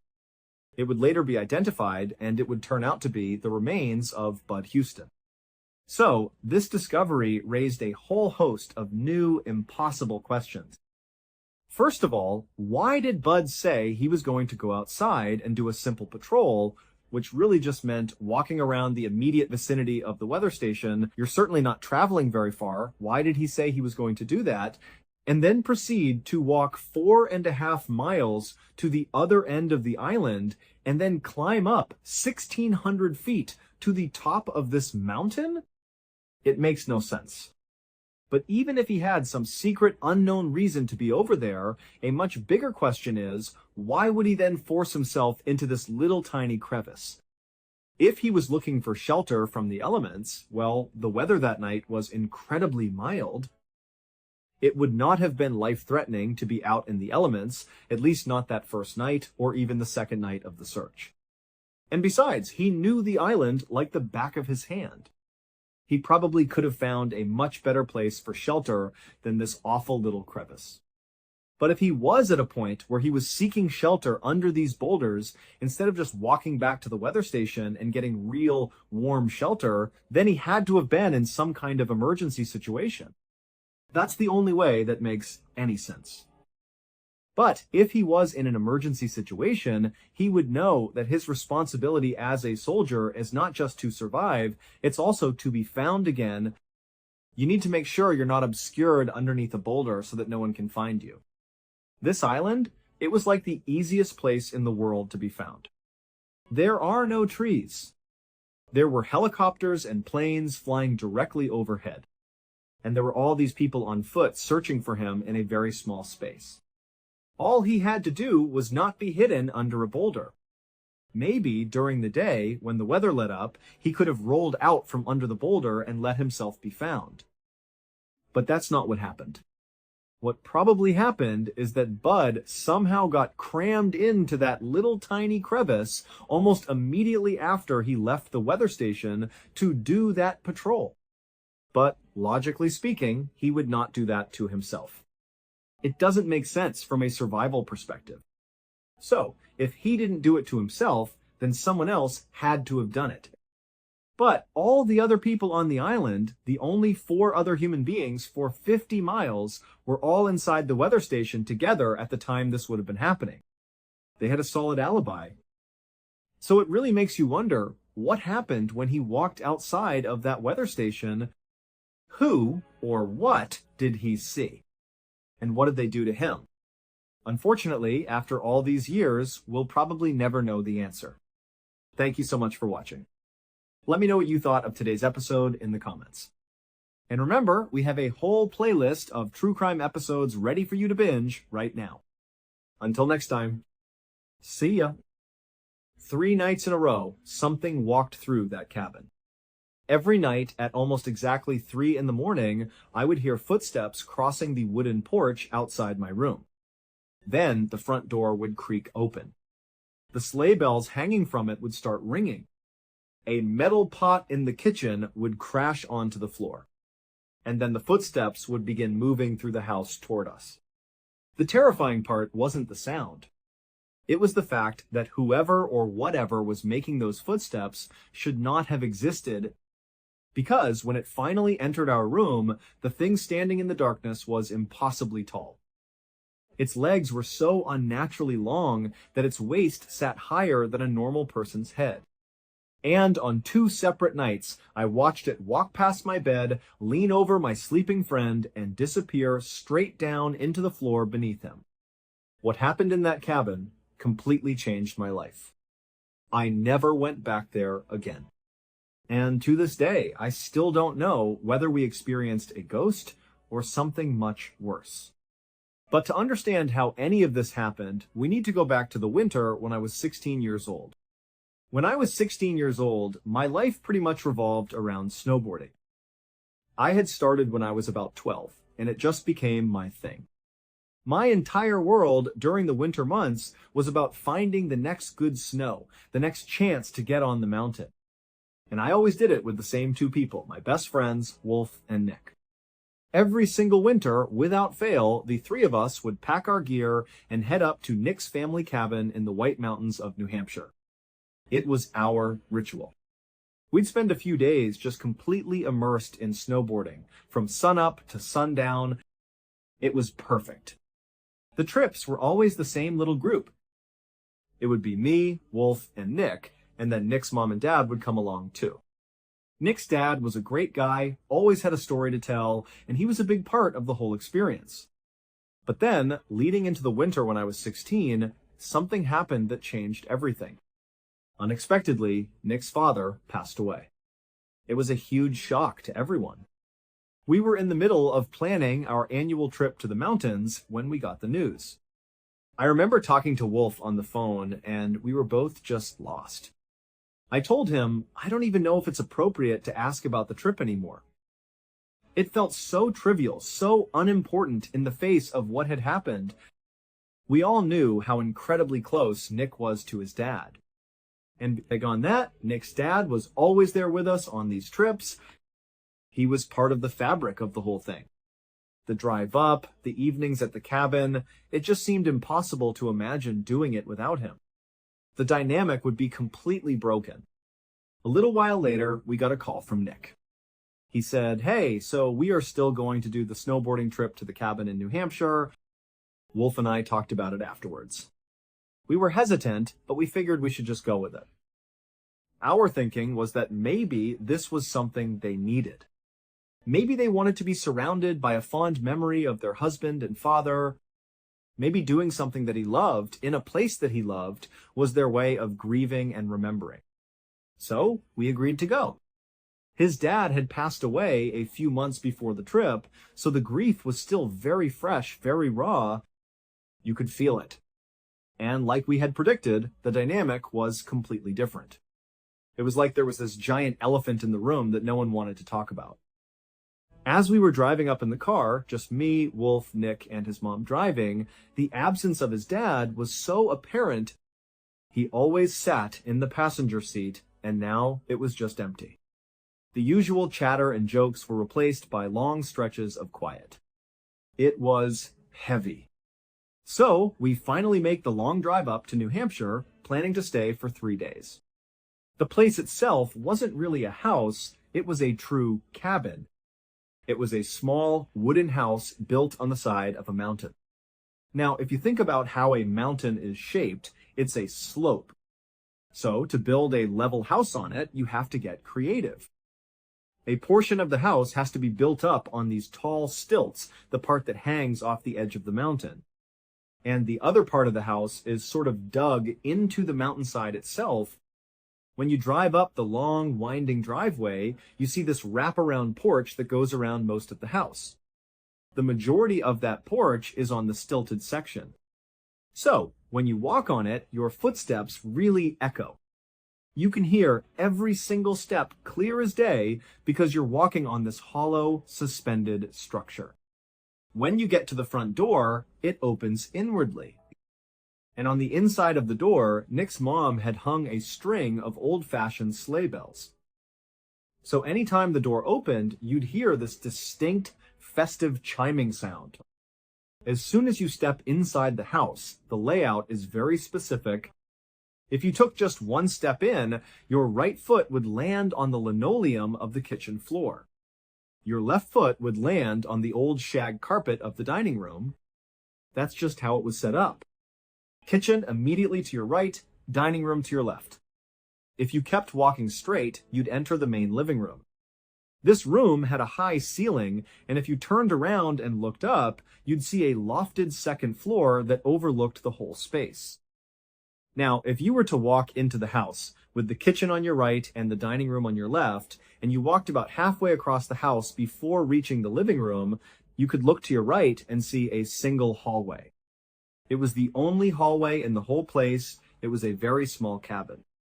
This hallway led you deeper into the mountain, into the section of the house that was built right into the earth. If you went down this short hallway, it took a sharp left turn, and that led you to one single room at the end. And that room was our room. It's where me, Nick, and Wolf would always stay every time we came up to snowboard. The room itself was a corner room, and it was packed. You'd open the door, and immediately to your right was a bunk bed. I always slept on the bottom bunk, and Wolf always took the top. Our feet would be closest to the door. In the remaining space in the center of the room, which wasn't much, there was a queen-size bed. It was slightly larger than our bunks, and it took up basically all the free space that was left. That's where Nick slept.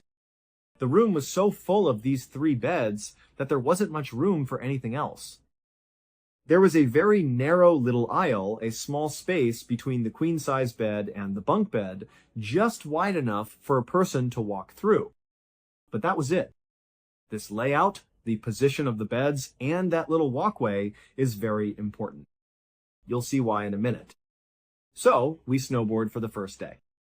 It's great to be back on the mountain, and for a little while, we can almost forget about the sadness hanging over the trip. We get back to the cabin, exhausted and happy, and the three of us decide we're going to crash super early. The plan was to get up before dawn and have a full day of riding ahead of us. We were hardcore snowboarders, and we wanted to get the first tracks on the fresh powder. So we all go to our room, the one at the end of the hallway. Our plan was to go to bed early, but we were teenagers and we were excited to be there, so we stayed up for a while playing video games. Finally, maybe around 11 or 12 o'clock at night, Nick, who was in the queen bed, and Wolf in the top bunk, both fall fast asleep. I, however, was still wide awake. And something struck me, something that always struck me whenever I slept in this particular room. When you turn off all the lights and all the electronics, when you're just lying there in the dark, it is absolutely pitch black. There are no windows in this room. Remember, you're in the part of the house that's literally built inside the mountain. It is true, sensory depriving darkness. Not only that, but the cabin itself was incredibly isolated. There weren't really any neighbors nearby. Nick's family had bought this place a long time ago, back when the mountain it was on used to be an active ski resort. But the resort had shut down years ago. Most of the people who lived there had sold their properties and left. But a few families, like Nick's, decided to stay. So they had this cabin on what was essentially an abandoned ski resort. There were virtually no streetlights, almost no other houses, and at night, when you're lying in that room like I was, you are just struck by how profoundly dark and quiet it is. There's no white noise, no cars, no distant sirens, just pure, unbroken silence and pitch black darkness. So I'm lying there, and there's one other detail that's important before we get into what happened. Nick had two much older brothers. They were in their 30s while we were just 16. And we were expecting one of them, we didn't know which one, to swing by the house at some point over the next few days. Nick's mom had mentioned it, and Nick had kind of reiterated it. Wolf and I understood the reasoning. Now that Nick's father was gone, the family was trying to find ways to fill that huge void. Having an older brother come and be there with them made sense. So we were expecting one of them to show up. The thing is, I had never actually met either of these two brothers. I knew they existed, of course, but our paths had never crossed. But still, somewhere in the back of my mind, I had this little piece of information. One of Nick's brothers is probably going to show up at some point. Maybe tonight, maybe tomorrow, but sometime soon. That night, as I'm lying in bed just thinking about how dark and quiet everything is, I'm staring into the blackness. The only light in the entire room was the faint red glow of a little digital clock on the nightstand. It was like a tiny beacon in an ocean of darkness. It doesn't give off much light, but when it's pure black, it's all you can see. And I just could not fall asleep. I remember I got to that frustrating place where you start counting how many hours of sleep you might get if you fell asleep right then and there. It's never a good sign. If you're calculating that you have 3 hours and 22 minutes of potential sleep left, you're not even close to sleeping. That's where my head was at. At some point, I remember looking at the clock and seeing that it was around 3 in the morning. I was thinking, wow, it's gotten so late, and I'm still wide awake. And that's when I hear it. Footsteps. On the wraparound porch. Now, in a situation like this, as I'm telling it, you're probably thinking, how did a red flag not go up immediately? But in real time, in real life, your brain goes to incredible lengths to convince you that everything is okay. It tries to rationalize things, to find a logical explanation. It takes an enormous amount of strange, stacked up anomalies for your brain to finally admit that something is wrong. And that's exactly what happened on this first night.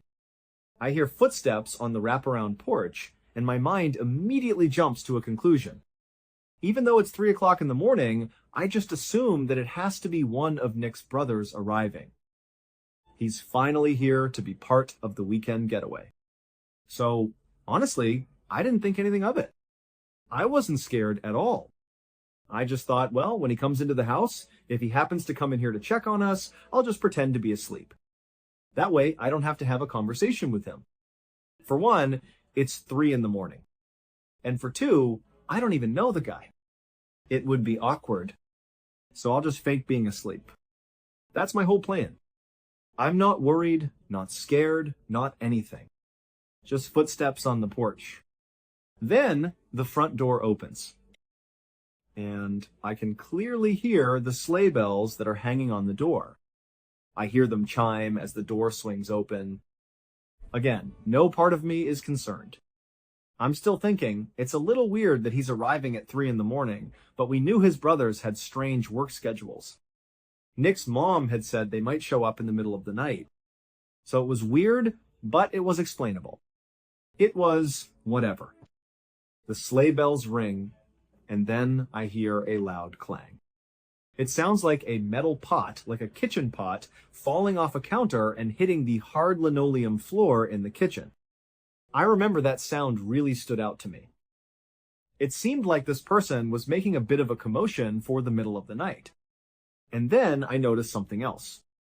The door didn't shut. The front door was still open. I figured maybe he was bringing his bags in, unloading some stuff from his car, so he just left the door open for a moment.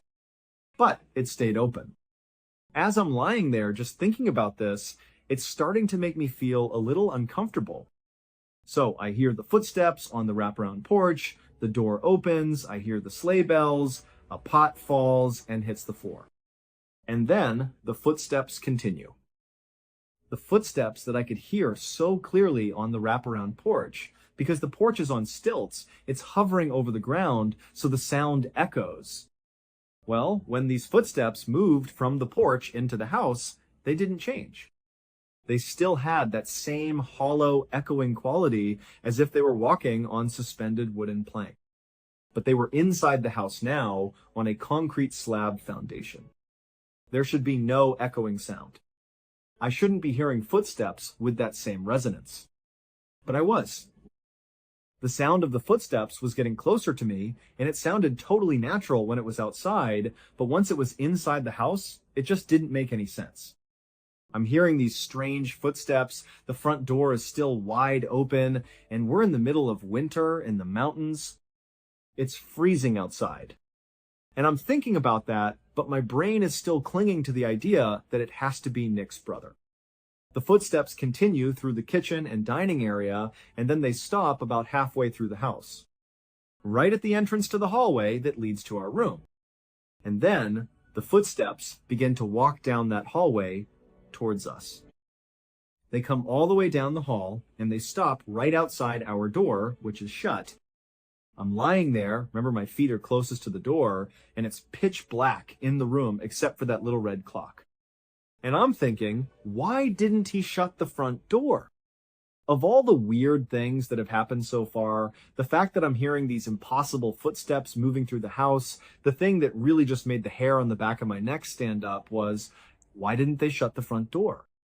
That just seems like such a bad idea. There are animals out there. There's a host of things out there, not to mention it's freezing cold. Why would you not shut the door? My bed is positioned in a way that there's a space between the bottom bunk, where I am, and the top bunk above me. It creates a sort of horizontal slit that I can see through. I have a clear view of the doorway, so whoever walks into the room, I'm going to see them as they walk past the foot of my bed. But because of the top bunk, my view is partially obscured. I wouldn't be able to make out someone's face, for example. I could really only see their middle section, from maybe their knees to their chest. And then the door to our room opens. And the shadow figure walks into the room. And I need to be clear here. I am in a pitch black room, and I can clearly, distinctly make out a black silhouette. It was a shape that was darker than the darkness itself. This thing walks into the room, and because of my obscured view, I wouldn't have been able to see its head or upper body anyway. But its hips are so high up that I can't even really see them. The part of its body that I can see, what should be its waist or hips, is at the level where I would expect to see a normal person's upper body or head. What this means is that the figure that just walked in has extremely long legs. Unnaturally long. If it was proportionally the size of a human, you'd be talking about maybe a 10-foot tall person. And we are in a small cabin room that does not have a 10-foot high ceiling. As soon as I see it, as soon as I make out that black silhouette that is so impossibly tall, and I combine that with all the other strange things I've just processed, mainly the front door still being open, the commotion it made, the weird sound of its footsteps, my brain finally gives up trying to rationalize. I was instantly frozen with terror. Just petrified. My first thought was, that is not Nick's brother. And my second thought was, even if we're not talking about something paranormal here, this is a terrible situation. Even if that's just some random tall person who has wandered into the house, that is a really, really bad situation to be in. So no matter how I sliced it, this was bad. But what I was looking at didn't make any physical sense. It was an unnaturally tall person, they left the door open, and I could hear their impossible footsteps all over the house. It walks in, past the foot of my bed, and I'm just lying there, paralyzed. I can't see higher than its waist because of the top bunk. This thing makes a sharp, precise turn like a military-facing movement, and it begins to walk down the narrow aisle between the queen-size bed in the middle of the room and the bunk bed where I am. It's walking right next to me. I am literally lying there, unable to move a muscle. I remember thinking, I can't do anything. I am truly, completely frozen with terror. And all I can remember thinking over and over again is, whatever happens, whatever you do, just don't bend down and look at me. That will ruin my life. If this thing so much as looks at me, that's it, I'm done for. It walks down the aisle until it's right beside me.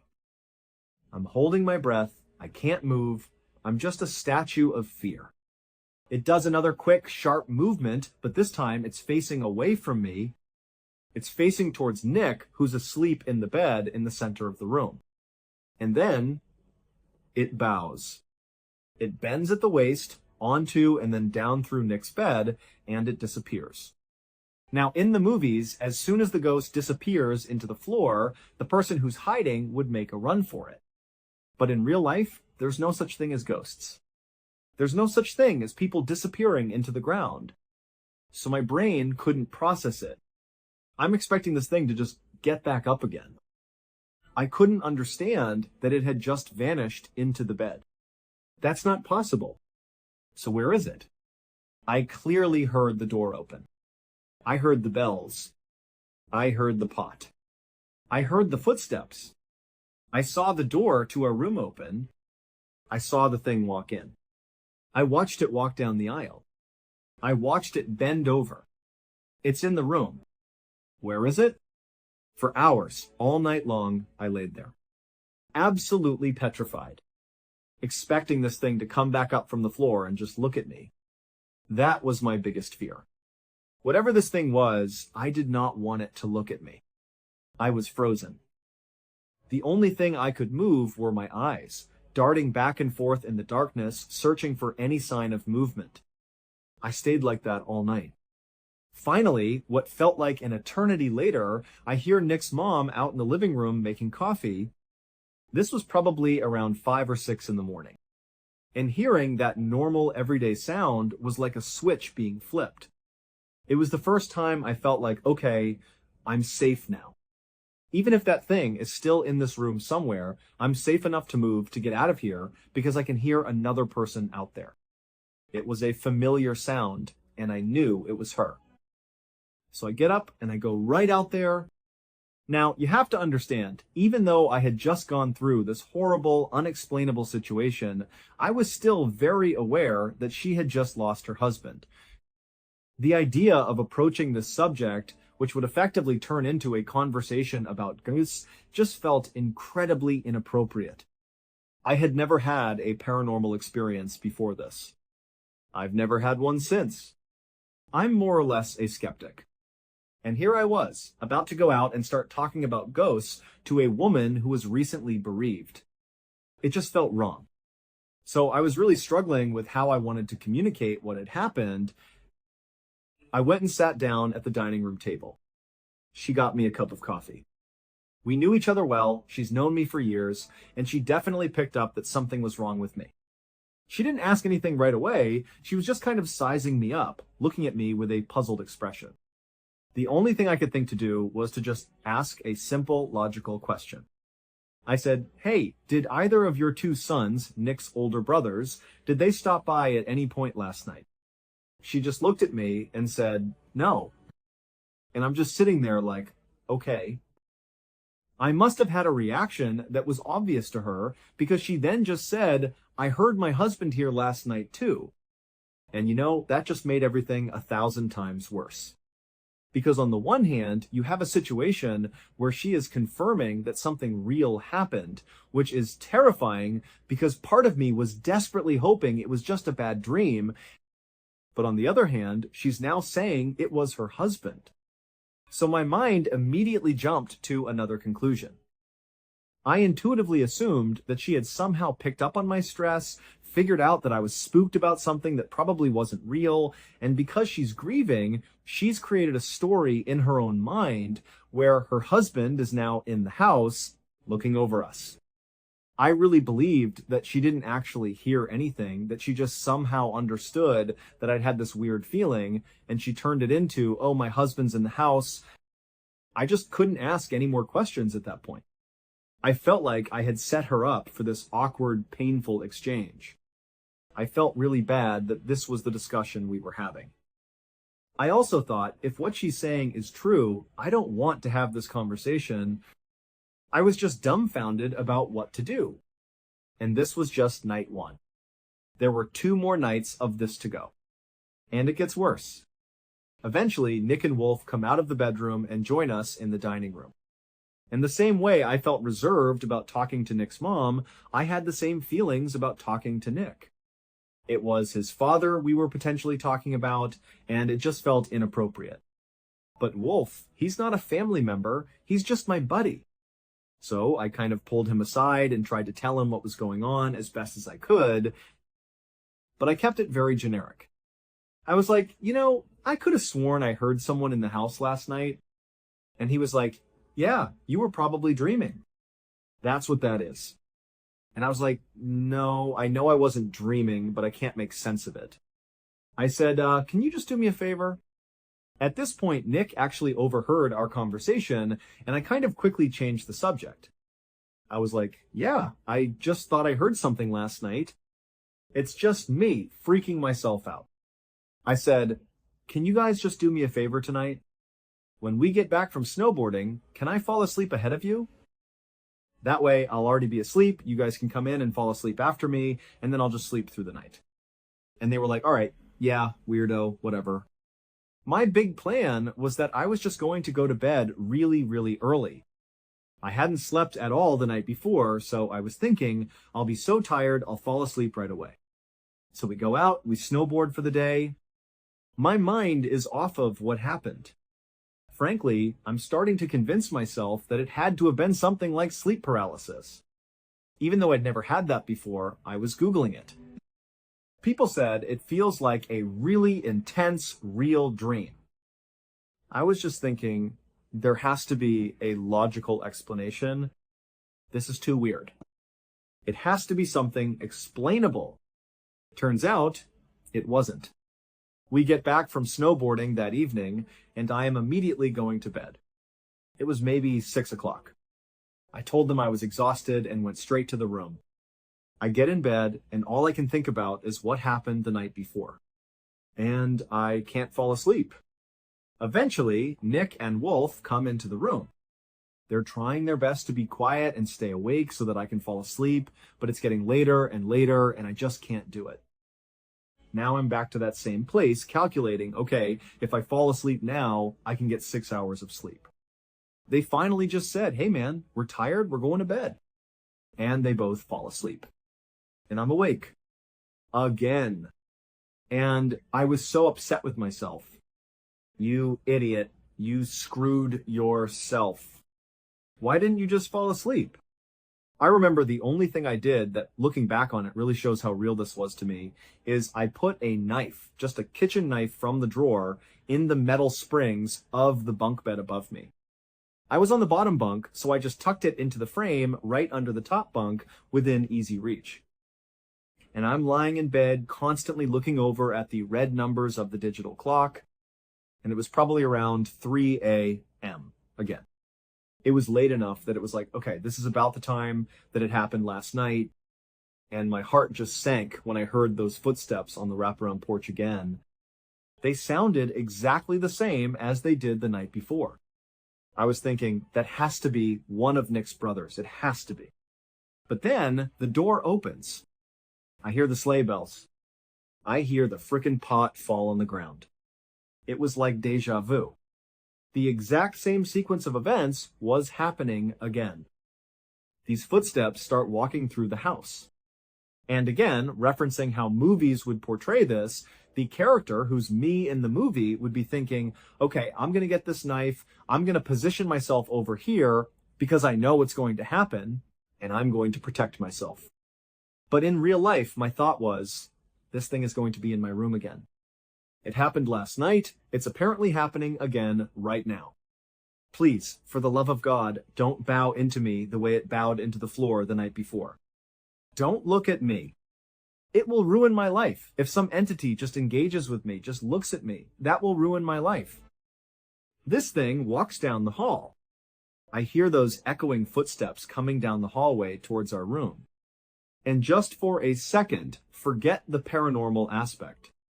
Pretend it's the middle of the night, you're in a cabin in the middle of nowhere, and you know a stranger is walking around your house. That alone is horrifying. The footsteps come right outside the door, and I'm looking up at the handle of the knife that's tucked right above me, and I am petrified. I cannot move.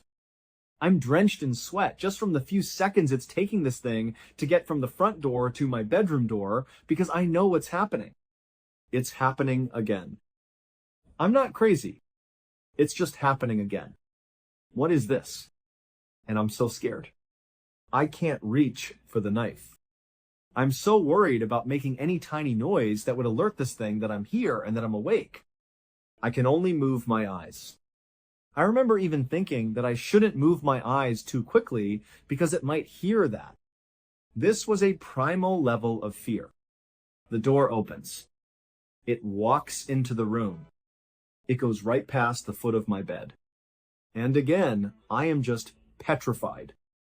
It walks down that same aisle after making its sharp turn, the aisle between me and Nick. And I remember what happened the night before, where it folded into Nick's bed and disappeared. And I'm just thinking to myself, please don't turn and bow into me. Please, whatever happens, just don't do that.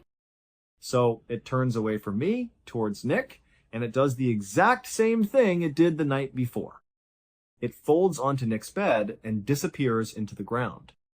But again, even though in a movie, this would be the same thing happening on night 2, the same predictable routine, in real life, my brain is just screaming, where did it go? I know this happened last night, but it still doesn't make any sense. It's in the room. It has to be. This is a real thing. It came into the room, and now it's somewhere. Is it under my bed? Where is it? All night. All night I lay there. This is the second night in a row that I had not slept a wink. When I finally heard Nick's mom out in the other room, it was such a profound relief. Because I didn't give a crap at this point about being polite. I wasn't going to try to dance around the conversation about ghosts. I was going to go out there and be like, what is wrong with this house? So I hear her, and I go right out to the living room, and I tell her everything in as much acute detail as I possibly can. And as I'm telling her this, her reaction didn't line up with what I was expecting. Her reaction wasn't surprise or terror or confusion. It was empathy. She felt bad for me. It was sympathy. Like she was thinking, you don't understand. I'm listening, but you just don't understand what's happening. And I'm telling her all of it, every single detail I can possibly muster. And at the end of it all, she just kind of stops me. She's just like, John, I told you yesterday, and I heard it again last night. That's just my husband. I heard him last night too. You've got nothing to worry about. And I was like, no, no, that cannot be what this is. And she was like, I heard him open the door. I heard the pot fall. I heard him walk through the house. I'm assuming he went into Nick's room again with you guys. And I'm just like, what is happening? I was totally beside myself. I remember I was actually crying during this conversation. Just crying, not even tears of sadness as much as just pure confusion and helplessness. I felt like I needed my mom. I felt so out of my depth. And no offense to Nick's mom, but I just thought I was with a lunatic. But at the same time, she's recalling the exact same things as me. How do I put those two things together? I remember thinking, I need to leave. I need to get out of here. I can't be here anymore. But then I thought about how I would even make that happen. Nick's mom and Wolf and Nick, they're not leaving today. We had one more day. And it was pretty clear that Nick's mom actually liked the fact that she was hearing her husband walking around the cabin. She wasn't trying to leave.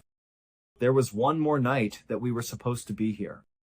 And to leave, I would have to call my parents and tell my mom or my dad to drive all the way to New Hampshire to come get me because I'm seeing ghosts. This was a trip that I loved, that I looked forward to every single year. It wouldn't have made any sense to them. They would have been like, what is wrong with you? And honestly, I was not prepared to have those conversations with my mom and dad. I was not prepared to be like, let me tell you about the 10-foot tall ghost I saw for the past 2 days. So I was just kind of resigned. I decided to stay. In retrospect, I think I should have called my parents and been like, I don't care, get the hell up here. It doesn't matter why, just come get me. But it was such a confusing, overwhelming moment that I had no blueprint for how to handle it. So I just stayed. Nick and Wolf finally get up and come out. I remember I made the decision to stay as I'm sitting there thinking about what's happening while Nick's mom is reassuring me about her husband being in the house. Nick and Wolf come out of the room, and Wolf pretty much immediately looks at me to get a gauge on what happened. And he can see it all over my face. I've been crying. I'm a mess. I told them what happened. And Nick was always kind of a stoic guy. He was just unaffected. He didn't want to engage with it. Wolf, on the other hand, was more inclined to, at a minimum, believe that something was happening. He didn't know if it was a ghost or not, but he certainly understood that something was going on. And the fact that as I'm explaining to Nick and Wolf what's going on, Nick's mom was there reinforcing my story. She was like, yeah, I heard him too. I heard the door open. Yeah, I was upstairs. I heard him walk through the house. And Wolf is just looking back and forth between us like, what is going on? And Nick just didn't want to hear it. It was probably just too uncomfortable. We were ultimately talking about his father. Before we went out snowboarding that day, Nick's mom drove us to a local store. We bought a coffee table. They had been looking to replace the one that was in their house. Basically, when you walked into the house, instead of turning down the hallway towards our room, if you just kept walking straight into that lofted living room area, at the foot of the stairs, there was a little coffee table. They kept a landline phone on it because they were in the middle of nowhere and you had to have some way to call for help. The old one had broken or was just old, I don't know, but I knew they'd wanted a new one for a long time. So we went out and got it. Me, Nick, and Wolf, we go snowboard, we come back, we help unload the new coffee table into the house, and we put it right at the foot of the stairs. That night, we go to bed. I was ruthless in trying to keep Wolf and Nick awake. I wasn't even trying to make jokes about it. I was straight up kicking the bunk bed, kicking Wolf's bunk, literally shaking Nick. I was doing everything in my power to keep them awake because I could not sleep. I was terrified. It was like the polar opposite of how excited you get before Christmas and you can't sleep. It was that same level of sleepless anticipation, but instead of joy, it was pure dread. This was the worst night of my life. And the nail in the coffin was that during the day, we had found out that neither of Nick's two brothers were going to be making the trip after all. Their plans had changed. So no one was supposed to be at the house except for the four of us. That night, I'm lying there, and after all my attempts to keep Nick and Wolf awake, they fall asleep. Everyone's asleep. The house is pitch black. It's silent. And around 2 or 3 in the morning, I'm getting goosebumps just thinking about it. I hear those footsteps on the wraparound porch. The door opens. I hear the sleigh bells ringing on the door. The pot falls on the ground. And the footsteps walk into the house. This is the third time that this has happened. So in a strange way, this was the first time that I was almost expecting it. I had a script. It was going to walk down the hall, come into the room, come next to me, fold into Nick's bed, and then that would be it. This was the first time I had a little bit of, call it security, in knowing what was supposed to happen. I didn't understand it, but I expected it. But that was not the case this night. It walked into the house. Everything was the same up to that point. But instead of going down the hallway towards our room, it kept walking. It walked straight into the lofted living room area. And from where I was lying in my bed, if I sat up and looked straight ahead, the wall of my room was the only thing separating me from the area where this thing was. I'm talking, if there wasn't a wall there, I'd be looking dead at this thing. And as crazy as it sounds, I'm just waiting for it to walk through the wall. I'm anticipating something coming right through the wall. After a long pause, while it's in that lofted area, I hear it go up the steps. Listening to the slow creak of each wooden step as it goes up the stairs, it makes my skin crawl. It's making me emotional just thinking about how terrifying that was. It walks all the way up the stairs, and now it's directly above me. And if the past 2 nights were any example, this thing has sunk into the ground 2 nights in a row and disappeared. So now my new fear is that it's going to literally come through the ceiling, through the top bunk, and onto me. The sound stopped once it got upstairs. And that's where Nick's mom slept. She was upstairs. So I laid in bed, petrified once again. I've got my stupid knife sitting in the underside of the bed above me. And for hours and hours, I'm just waiting for my literal worst nightmare to come true. For some entity to come through the ceiling and go into me, or even just seeing it out of my peripheries, watching this dark beast come through the ceiling and float down and into Nick's bed. Just these thoughts in my head, they didn't make any sense. They were terrifying, but they felt like they were happening. I laid in bed and I couldn't fall asleep. I was now coming up on 3 full days without any sleep. At some point that night, I did finally fall asleep, probably just out of sheer absolute exhaustion. At some point in the early morning, probably around 5 in the morning, I wake up again, and I hear Nick's mom. But it didn't sound like she was making coffee this time. It sounded like something was wrong. I couldn't place it, but it just sounded like she was emotional. I couldn't tell if she was crying or not. But now, it's the morning, it's my last day, I'm leaving today. I am up, and I am out of that room. As soon as I walk out of the hallway, I look to my left, into the dining room, where I expect to see Nick's mom, and she's not there. She's actually over at the foot of the stairs in the lofted living room area. She's next to this new coffee table we had just put in, and she's standing over this coffee table at the foot of the stairs where the entity had been the night before, the one deviation from the other 2 nights. And she's crying. She sees me and says, "Come here." She pats the coffee table, and she's down on her knees looking at it. And now I can tell she's probably crying tears of joy. Because scratched deeply into the surface of the brand new coffee table were the words, "I love you." I was done. That was it for me. That experience ended my friendships, certainly with Nick and with Wolf to a lesser degree. But I never went back. I stopped snowboarding altogether for a long time. I never went back to that cabin, even though I know Wolf went back the next year. The theories about what happened are hard to settle on. It's possible Nick's mom, in her grief, created a narrative and made it all about her husband. And she could have just as easily been the one to scratch "I love you" into that table. It's also possible that we both had some kind of shared sleep paralysis, that we somehow synchronized our visions and she scratched the words into the table in her sleep. Or, to be honest, what I believe is that that was a ghost. And it interacted with the physical world. It did walk around the house. It did carve "I love you" into that table. And it's the only time in my entire life that anything like that has ever happened to me. I don't have any other paranormal stories before or after. That's it. Let me know what you think really happened in that cabin in the comments. Was it sorrow, hallucination, or was there something truly inexplicable that passed through that house for 3 consecutive nights?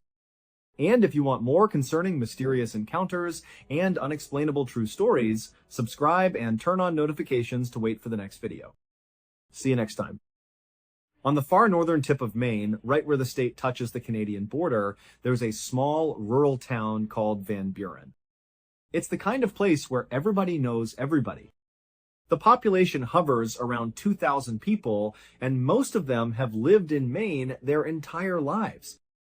These are rugged, competent folks used to harsh winters and a quiet way of life. Unless you have a reason to be in Van Buren, like visiting family or passing through, you've probably never heard of it. It's not a place that makes headlines. But that all changed in 2019. The town found itself in the international spotlight, and it was all because of one man, a man named Ronald Sear. Ronald's story begins long before that, back in the 1950s. As a young man, he did what many of his generation did. He joined the Air Force and he served his country during the Korean War. When his time in the military was over, he didn't look for a new life in some big city. He came straight back home to Van Buren, Maine. He settled into a modest 2-story house near the center of town. For a little while, he just kind of floated. He didn't have a specific direction or a clear career path, but Ronald was always good with his hands. He loved building things, tinkering, figuring out how things worked. This natural skill and passion eventually led him to start his own business. It was a small but successful company selling tools, and he ran it right out of the shed on his property. It was his domain, his workshop, and his livelihood, all in one. Fast forward to 2019, Ronald Sear was now 65 years old. He was still living in that same house near town, but now he was living alone. And he was still running his tool-selling business from his shed. For Ronald, this life was enough. He was content. He had his routine, his work, his independence. He was happy. But that year, a crisis began to unfold, a small crack in his peaceful existence that would widen until it consumed everything. It started on a bright, sunny summer morning. Ronald left his house, walked the familiar path across his yard to his shed, and went inside. The moment he stepped through the door, he knew something was wrong. Inside the shed, Ronald kept a series of bins. These bins were filled with all the different tools he sold to his customers. He was in that shed every single day, either selling tools to a local contractor or just working on one of his own projects. Because of this, he had an almost photographic memory of his inventory. He knew exactly how full each of those bins should be. Anytime a bin started to get low, he would place an order for more stock. He was meticulous about it. He had been doing this for decades, and keeping his inventory full was second nature. So, on this particular morning, he walked in, and his eyes immediately went to a couple of the bins. They looked lower than he remembered. They were definitely not as full as they should have been. His first thought was simple. He must have made a mistake. Did I forget to order more supplies? Did I just let the stock run down without noticing? But the idea didn't sit right with him. He thought to himself, no, that's not possible. I am always on top of my inventory. It's the core of my business. It has to be something else. Maybe I took some tools into the house for a repair and just left them on the kitchen counter.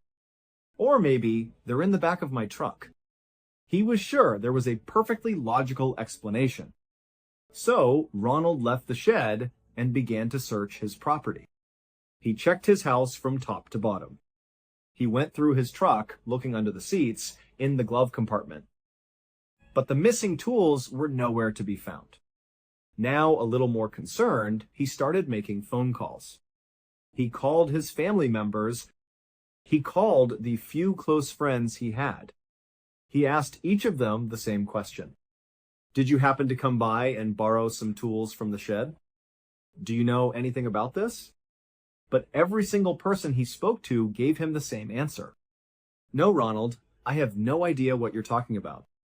By the afternoon, Ronald found himself back inside his shed, standing among his bins, a feeling of unease settling deep in his stomach. He looked around, and only one explanation remained in his mind. Have I been robbed? It seemed impossible in a town like Van Buren, but what else could it be?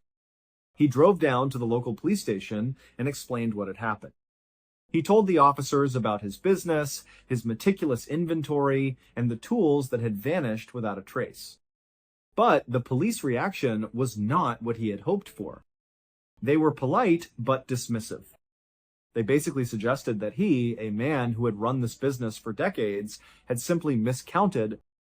They told him the tools were probably still on his property somewhere, that he'd just misplaced them, and they were bound to turn up. An officer told him, look, Ronald, go back and do a really thorough search of your property. I'm sure they're there. And if you find some actual proof that someone stole from you, like a broken lock or a witness, then you can come back to us. Ronald left the station feeling completely annoyed and invalidated. He wanted them to take this seriously. He knew his property, he knew his inventory, and he knew something was wrong, but he could tell they weren't going to do anything. He drove back home, his mind racing. He went inside, sat down at his computer, and started researching. He typed in phrases like how to protect your home from theft and DIY home security. He scrolled through forums and articles looking for what other homeowners did when they felt vulnerable. That's when he came across an idea that he really liked: tripwires. The concept was simple. You take a thin, strong wire and you stretch it taut, very low to the ground, all around the perimeter of your property. You anchor it on both sides. Then, along the wire, you hang little bells. In theory, an intruder walking onto your property in the dark wouldn't see the wire. They would kick it, the wire would shake, and the bells would ring, alerting the homeowner that someone was there. Ronald thought it was a brilliant, old-school solution. He went out and bought the supplies he needed. He spent the rest of the day carefully setting up these tripwires all around his property, making sure they were hidden but effective. He felt a sense of relief, a feeling that he was taking back control. But over the next several days, the tripwires remained silent. None of the bells ever rang. And yet, more tools continued to go missing from his shed. This was happening even though he was now making sure to lock the shed every single night. Ronald's anxiety grew. He started thinking, whoever is doing this, they're watching me. They must have seen me set up the tripwires. They know where they are, and they're stepping right over them. They must be sneaking into the shed during the day, at the exact moment I have the doors unlocked for a customer, or when I step into the house for a moment. This isn't just some kid. This is a professional thief. As Ronald obsessed over this idea of a master thief who was targeting him, a new and much deeper fear began to take hold. If he couldn't stop this person from getting into his locked shed, from outsmarting his tripwires, then how could he possibly protect himself? How could he stop them from breaking into his house? Inside his home were all of his other valuables, his cash, things that couldn't be replaced. The thought terrified him. He felt exposed, a target in his own home. He decided he had no choice but to escalate his defenses. He had to turn his home into a fortress. He went back to his computer and began Googling more extreme ways to protect a property. After discovering a number of highly effective and highly dangerous techniques, he got to work. He began building a series of complex home defense systems. He was a skilled handyman, and he put all of his knowledge and effort into this project. He set up these various systems all around his property, both inside and outside his house. And after all of his new do-it-yourself security measures were in place, something remarkable happened. The theft of his tools stopped completely. In Ronald's mind, this was all the validation he needed. His defense system had worked. He had successfully outsmarted the thief and protected his home. But this victory would not be the end of his troubles. It was only the beginning of the end. Fast forward to Thanksgiving of that year, November 28th, the Van Buren Police Department received a frantic phone call. The man on the other end of the line was Ronald Sear. He was completely hysterical, his words tumbling out in a panic. He wasn't making much sense. The dispatcher tried to calm him down, tried to understand what was going on, but all they could get from Ronald was a desperate plea for police to come to his house immediately. The police hung up and immediately dispatched a car. They remembered Ronald from the summer.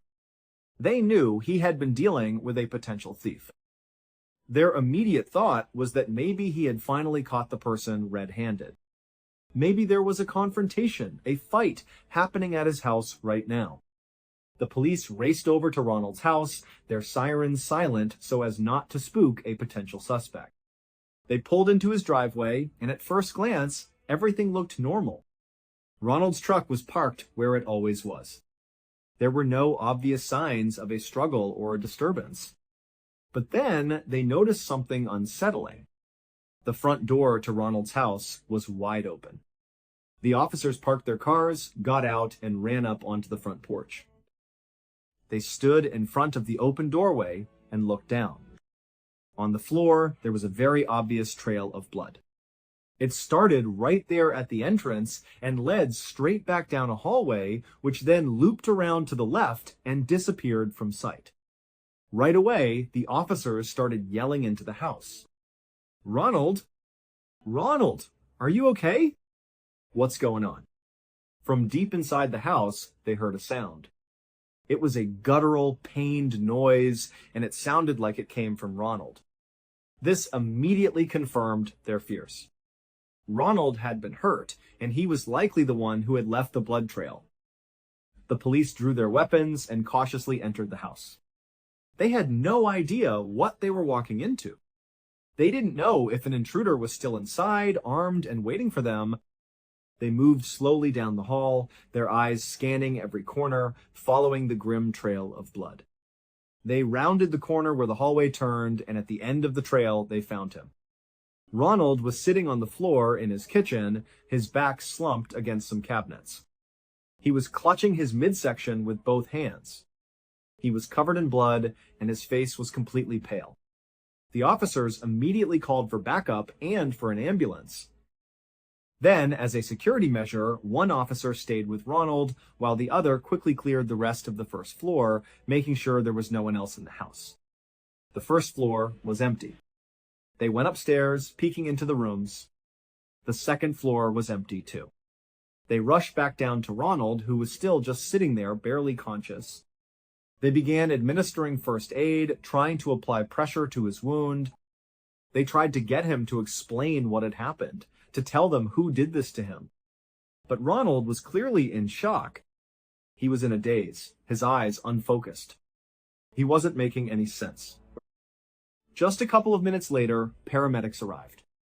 But by the time they got to him, Ronald had slipped into unconsciousness. As Ronald was being wheeled out of the house on a stretcher, the responding officers and the backup who had now arrived decided to do a more thorough search of the house. They needed to find some clue, any clue, as to what had happened here. They started in the kitchen where they had found him, looking for a weapon, a sign of a struggle, anything that stood out. But there was nothing. They moved from the kitchen towards the living room at the front of the house. As they walked into the living room, one of the officers suddenly screamed at the top of his lungs, "Stop! Everybody stop where you are! Don't move!" It turns out Ronald, as part of his very beefed up home security system, had installed various booby traps all around his property. This included inside of his house, and some of these traps were gun booby traps.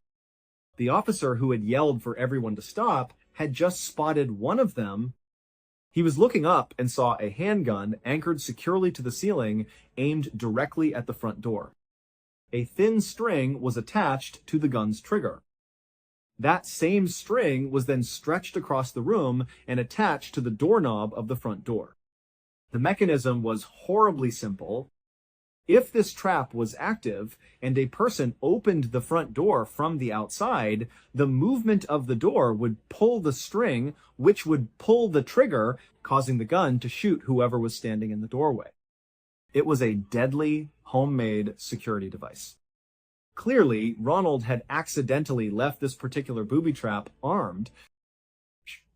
When he had come home or opened his own front door for some reason, he had accidentally activated it, shooting himself in the stomach.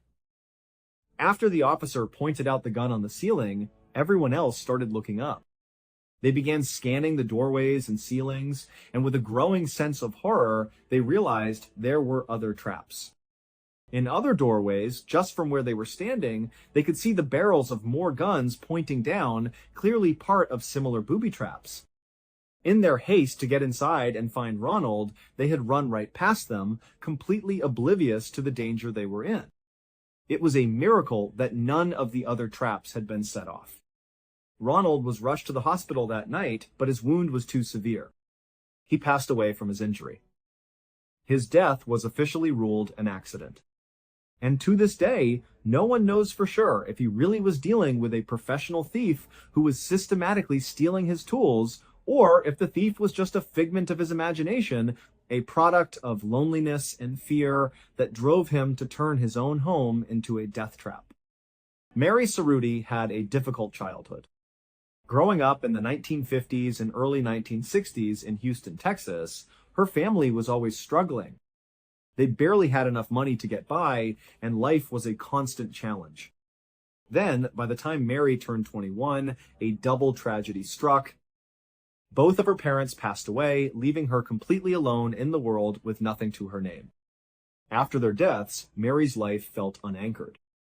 She bounced around Houston, moving from one low-paying job to the next, just trying to stay afloat. Eventually, she met a man and fell madly in love. They got married, and for a while, it seemed like her life was finally turning around.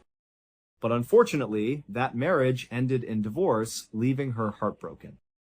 After she managed to pick up the pieces, she met another man. Once again, she fell in love, and they too got married. It seemed like a second chance at happiness. But just like her first marriage, this one also ended in divorce. At this point, Mary was devastated by yet another heartbreak. She came to a quiet, sad conclusion. She decided that marriage just wasn't for her. She accepted that she probably wasn't going to have a family of her own. But she didn't let this realization crush her.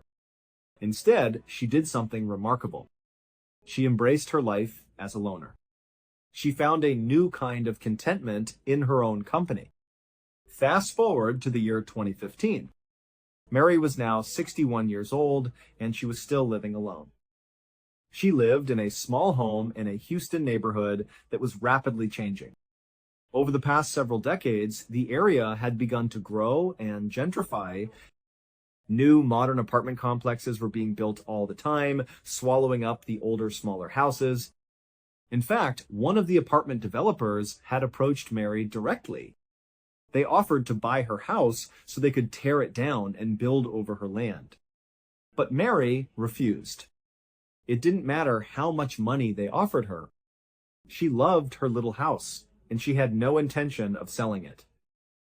So her house became an island, the only single-family home left on a long stretch of land, now dominated by large apartment buildings. Mary kind of liked it that way. In her diary, she wrote that her little bungalow was like her castle, and all the towering apartment buildings around her were her castle walls. Mary didn't have much contact with other people. She didn't have a consistent job, so she didn't have relationships with coworkers. She had some living family, but she had very little, if any, contact with them. And she didn't really have any friends. There was one exception, a woman who owned an arts and crafts shop in town. Mary would periodically go into town and visit the shop just to say hello and have a brief conversation. But despite all of this, Mary was not lonely.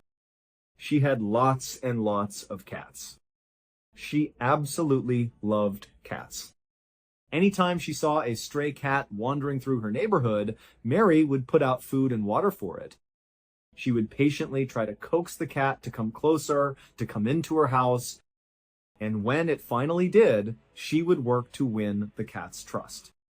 Once she did, she would give it a permanent place to live. She would feed it and take care of it as if it were her own child. Before long, she had dozens of cats living in the house with her. These cats became her family. They were her best friends. And because of them, she rarely, if ever, left the house.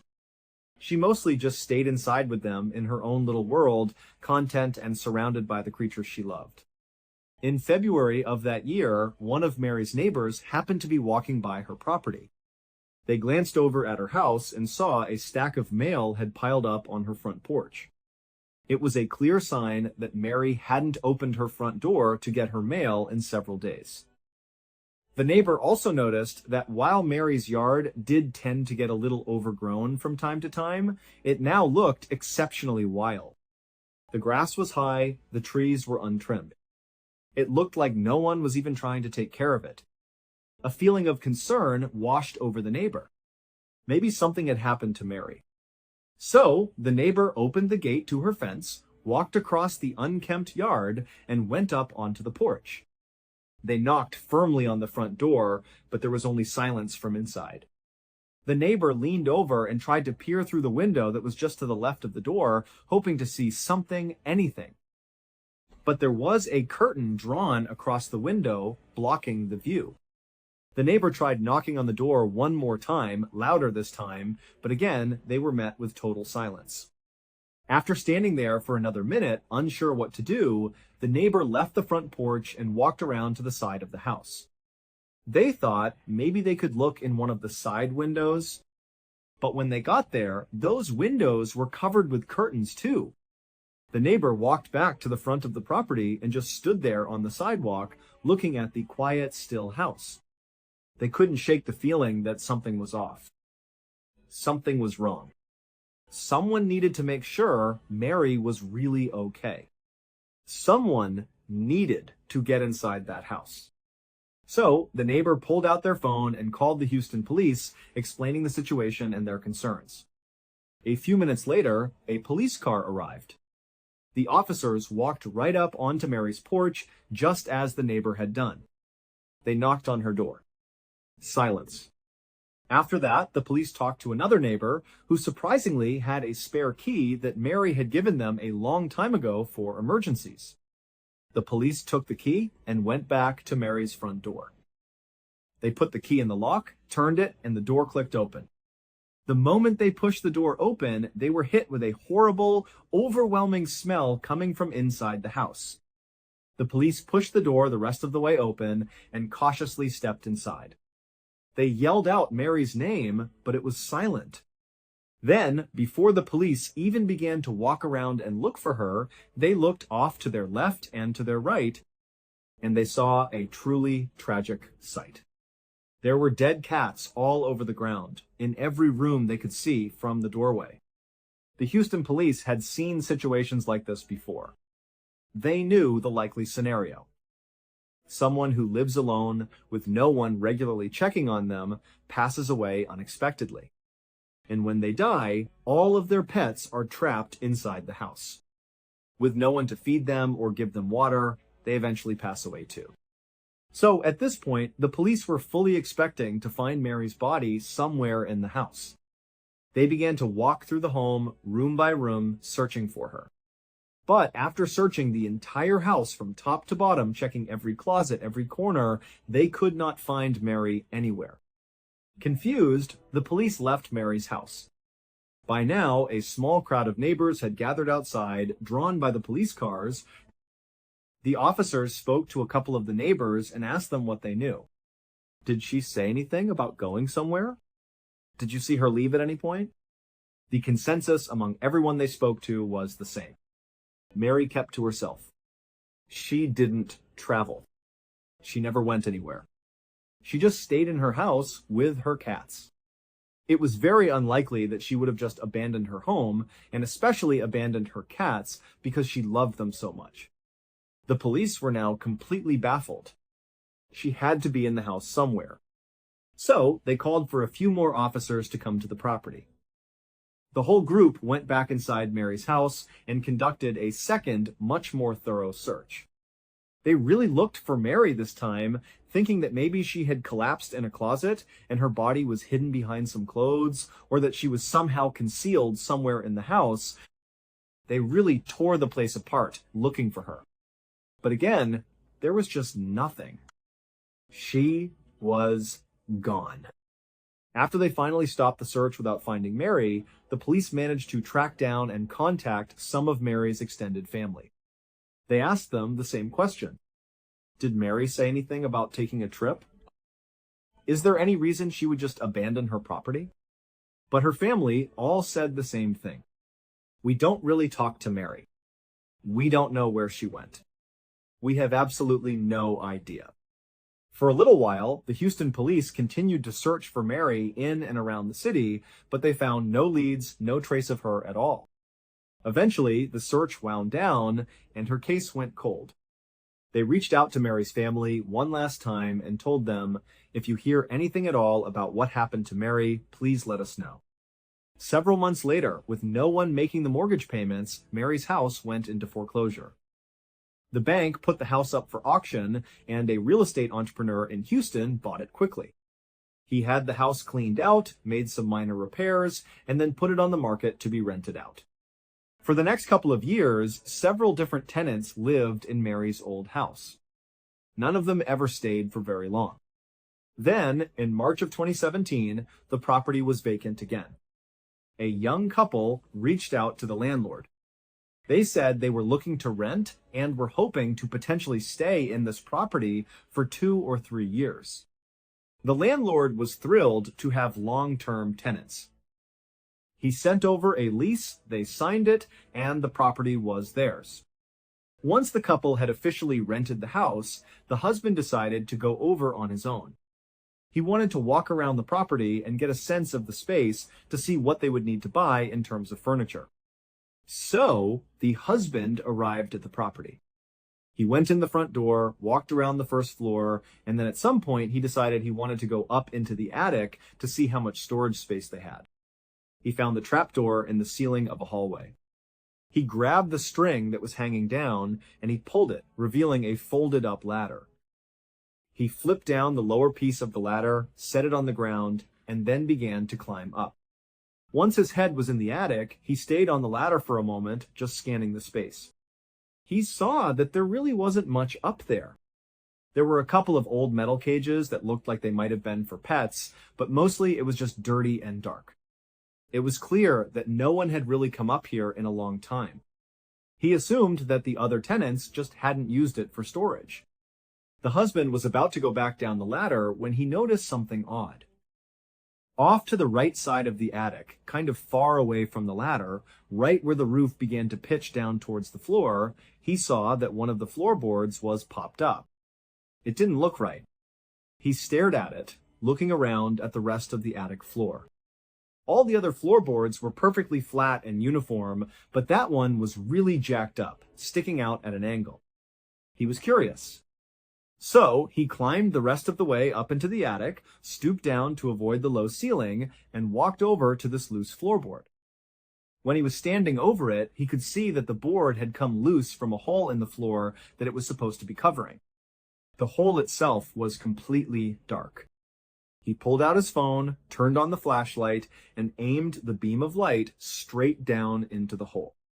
This hole wasn't a crawl space.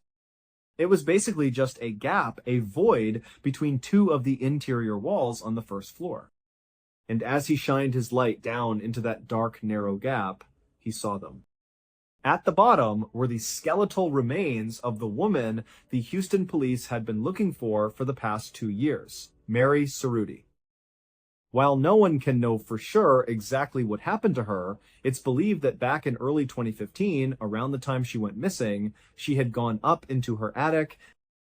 Perhaps her cats liked to go up there to sunbathe. On that side of the attic, there was a large window that let in a lot of light. So maybe she went up there to feed them or just to check on them. As she walked over to that side of the attic, she must have stepped on that one loose floorboard.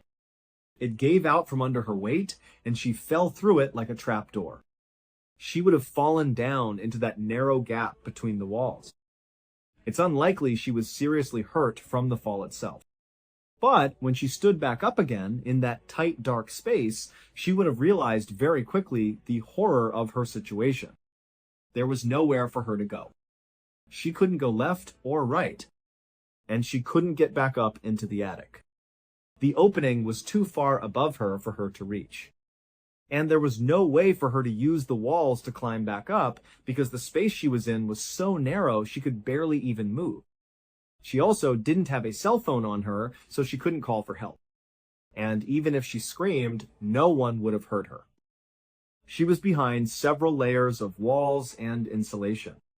And because no one ever checked on her, there was no one who was going to notice she was missing and come looking for her. She was totally, completely on her own. Trapped in that little space inside her own home, Mary likely spent her last couple of days screaming and desperately trying to find a way out. But nothing worked. And eventually, she passed away. And then, tragically, all of her beloved cats trapped inside the house without her did too. Her death was ruled an accident. In the spring of 2017, Antonio Navarrete was on top of the world. Just a year earlier, the 21-year-old Florida resident had met the love of his life, a young woman named Daisy Martinez. And now, Daisy was pregnant. They were both incredibly excited about starting a family together. For the time being, Antonio and Daisy were living with Antonio's parents in his hometown of Wimauma, a quiet, rural suburb just south of Tampa. But Antonio had a bright future ahead of him. Ever since he had graduated from high school, he knew exactly what he wanted to do with his life. He wanted to be an auto mechanic. And he had the skills for it. From the time he was a toddler, he had been obsessed with cars. He would break apart his toy cars and then patiently put them back together again, figuring out how every little piece worked. As he got a little older, he started drawing these very intricate, detailed pictures of cars that he loved or his own designs for new cars. Then, when he was a teenager, he began tinkering with real cars until he finally saved up enough money to get a car of his own. It was a white Chevy lowrider pickup truck, and it was his pride and joy. He tricked it out with all these fancy lights, special rims, and a huge sound system that took up most of his back seat. He even gave it a nickname, Casper. It was thanks in part to this truck that Antonio, who was usually too shy to be much of a ladies' man, met Daisy in the first place. Antonio had driven Casper to a local car meetup. It was an event for other car enthusiasts where you could park your vehicle and walk around to see what other people had done to upgrade or enhance their own cars. While Antonio was there, walking around and admiring the other vehicles, he saw her. On the far side of the meetup, there was this unbelievably beautiful young woman. He found himself just staring at her. He couldn't help it. And this young woman, who was Daisy, eventually looked up, caught his eye, and she smiled at him. And the rest, as they say, was history. 6 months later, not long after Daisy had moved in with Antonio at his parents' house, the couple announced to their delighted families that they were going to have a baby. And then Antonio got yet another piece of good news. He had landed a good job with a company that did maintenance work for Tampa Electric Company's Big Bend power plant. The plant was located in Apollo Beach, Florida, which was about 10 miles to the east of his parents' home. Now, this was not Antonio's dream job. He still very much wanted to become an auto mechanic one day. But this job paid $12 an hour, which was nearly double what he was used to making. With this job, he and Daisy would finally be able to save up enough money to get a place of their own, hopefully before the baby arrived that fall. Also, Antonio had been told by other people who worked for the company that this was actually a really easy job. He'd heard that pretty much all you did was roll around on golf carts all day, picking up trash.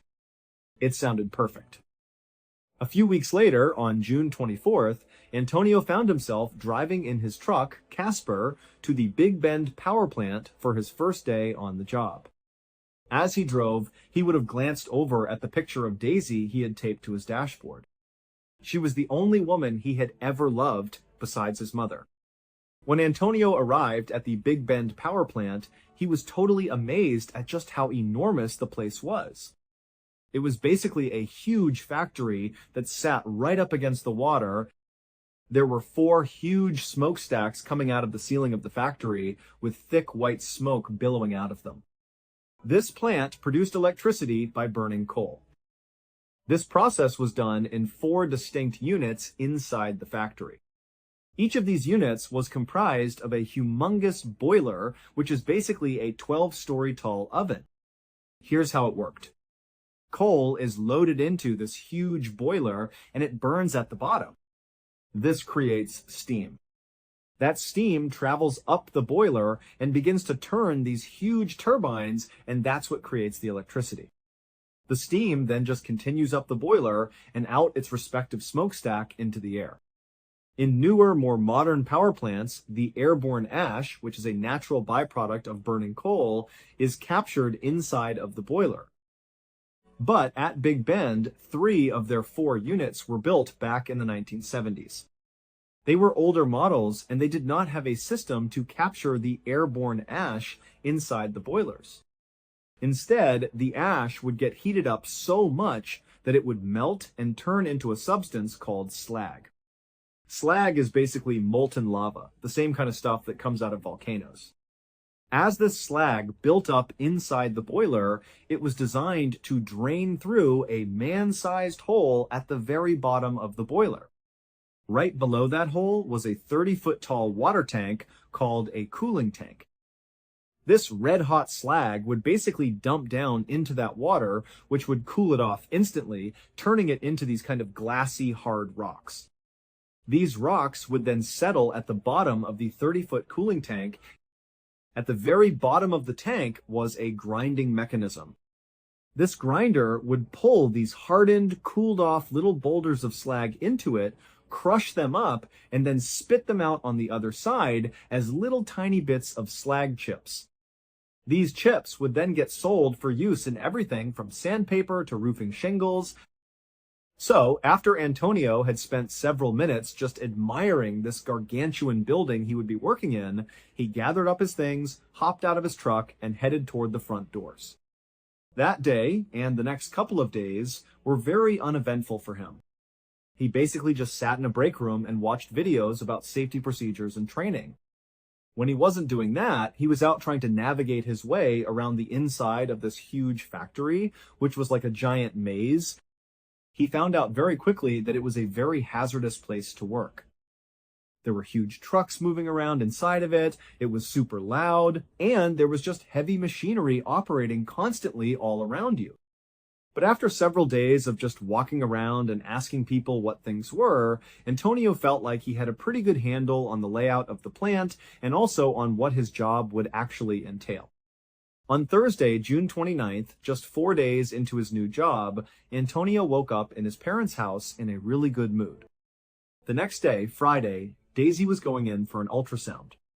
They were finally going to find out whether their baby was a boy or a girl, and he was incredibly excited about it.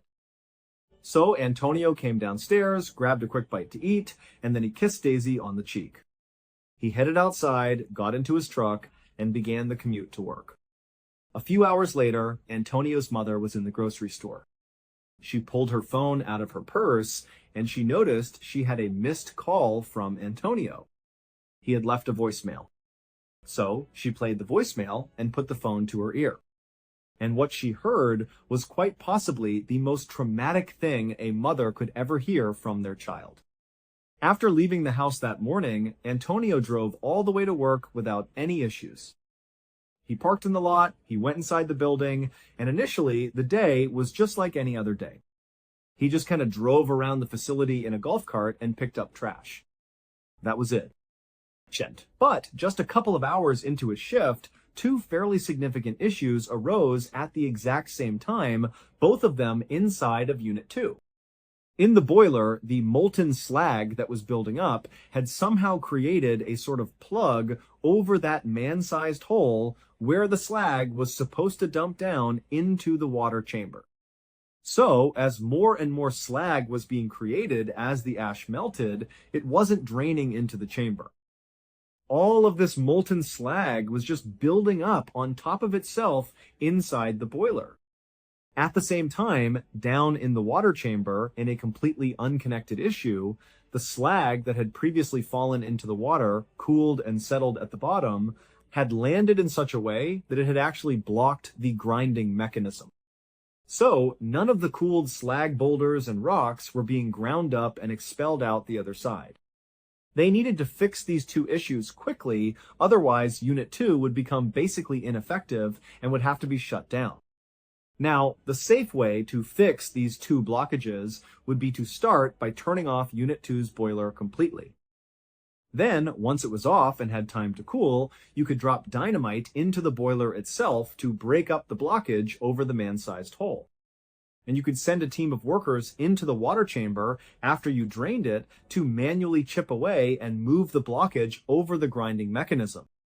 However, turning a boiler off at a power plant is extremely expensive. It costs a huge amount of money in lost revenue. So, the Tampa Electric Company decided to do things differently.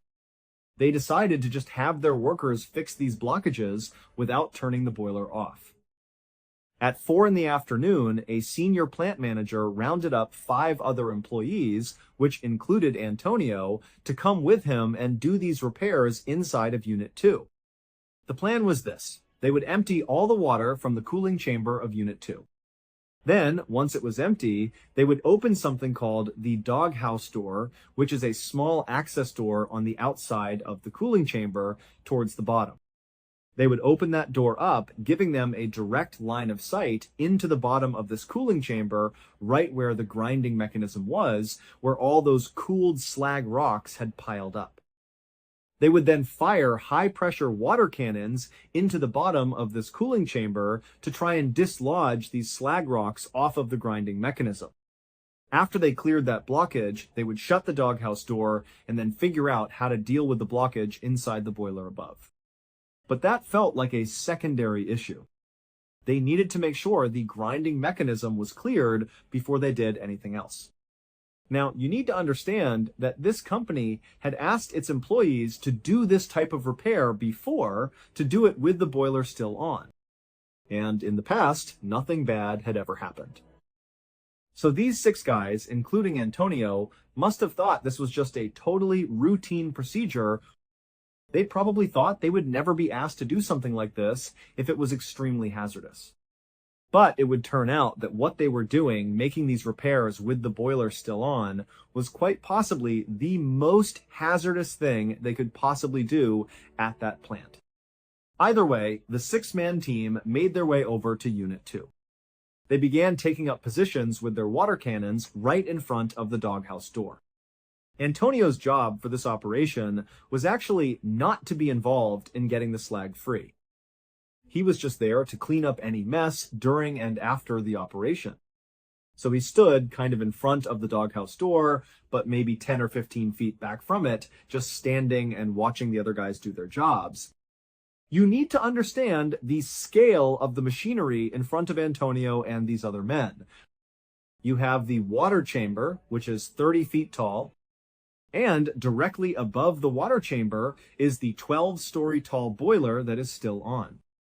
There is coal actively burning inside of it. There is red-hot slag, basically lava, just kind of tumbling around inside of it. And the steam inside of this boiler is well over 1,000 degrees Fahrenheit. These men were completely dwarfed by this totally dangerous piece of machinery. But eventually, their operation began. The senior plant manager had the water chamber drained. Then, after it was empty, they opened the doghouse door. Antonio watched as the other 5 men took turns with their water cannons, firing them through the small door at the big slag rocks that were sitting on top of the grinding mechanism. It wasn't really working that well, but they were starting to make some slow progress. Antonio was likely just kind of getting bored, waiting for this to be over, because there really wasn't much for him to do. There wasn't much cleanup happening yet. And then, as he was standing there, something horrible happened. Because the boiler had been left on, all that ash was still getting melted and turned into slag. And the slag was not being drained because that plug had formed over the man-sized hole in the boiler. So you have all this molten slag that's building up and building up, getting heavier and heavier and heavier. And about 20 minutes into their cleanup operation, the immense weight of all that slag finally broke through the plug. Immediately, this created a massive opening where all this red-hot slag, this lava, came tumbling down. It fell into the empty cooling tank, rebounded off the back wall, and shot out of the open doghouse door like a tidal wave of hellfire. In seconds, thousands of gallons of this lava-like substance was all over all 6 men. It was like a wave of fire washing over them. And then, after the slag hit the ground, they were all standing in 6 inches of what was basically lava, a molten pool that stretched 40 feet in every direction. Now, unlike trying to run in mud or deep water where you're just moving slowly, every step you take in this slag, your foot basically melts into it. With every single step, your shoe melts, then your skin melts, then your bones melt into this substance.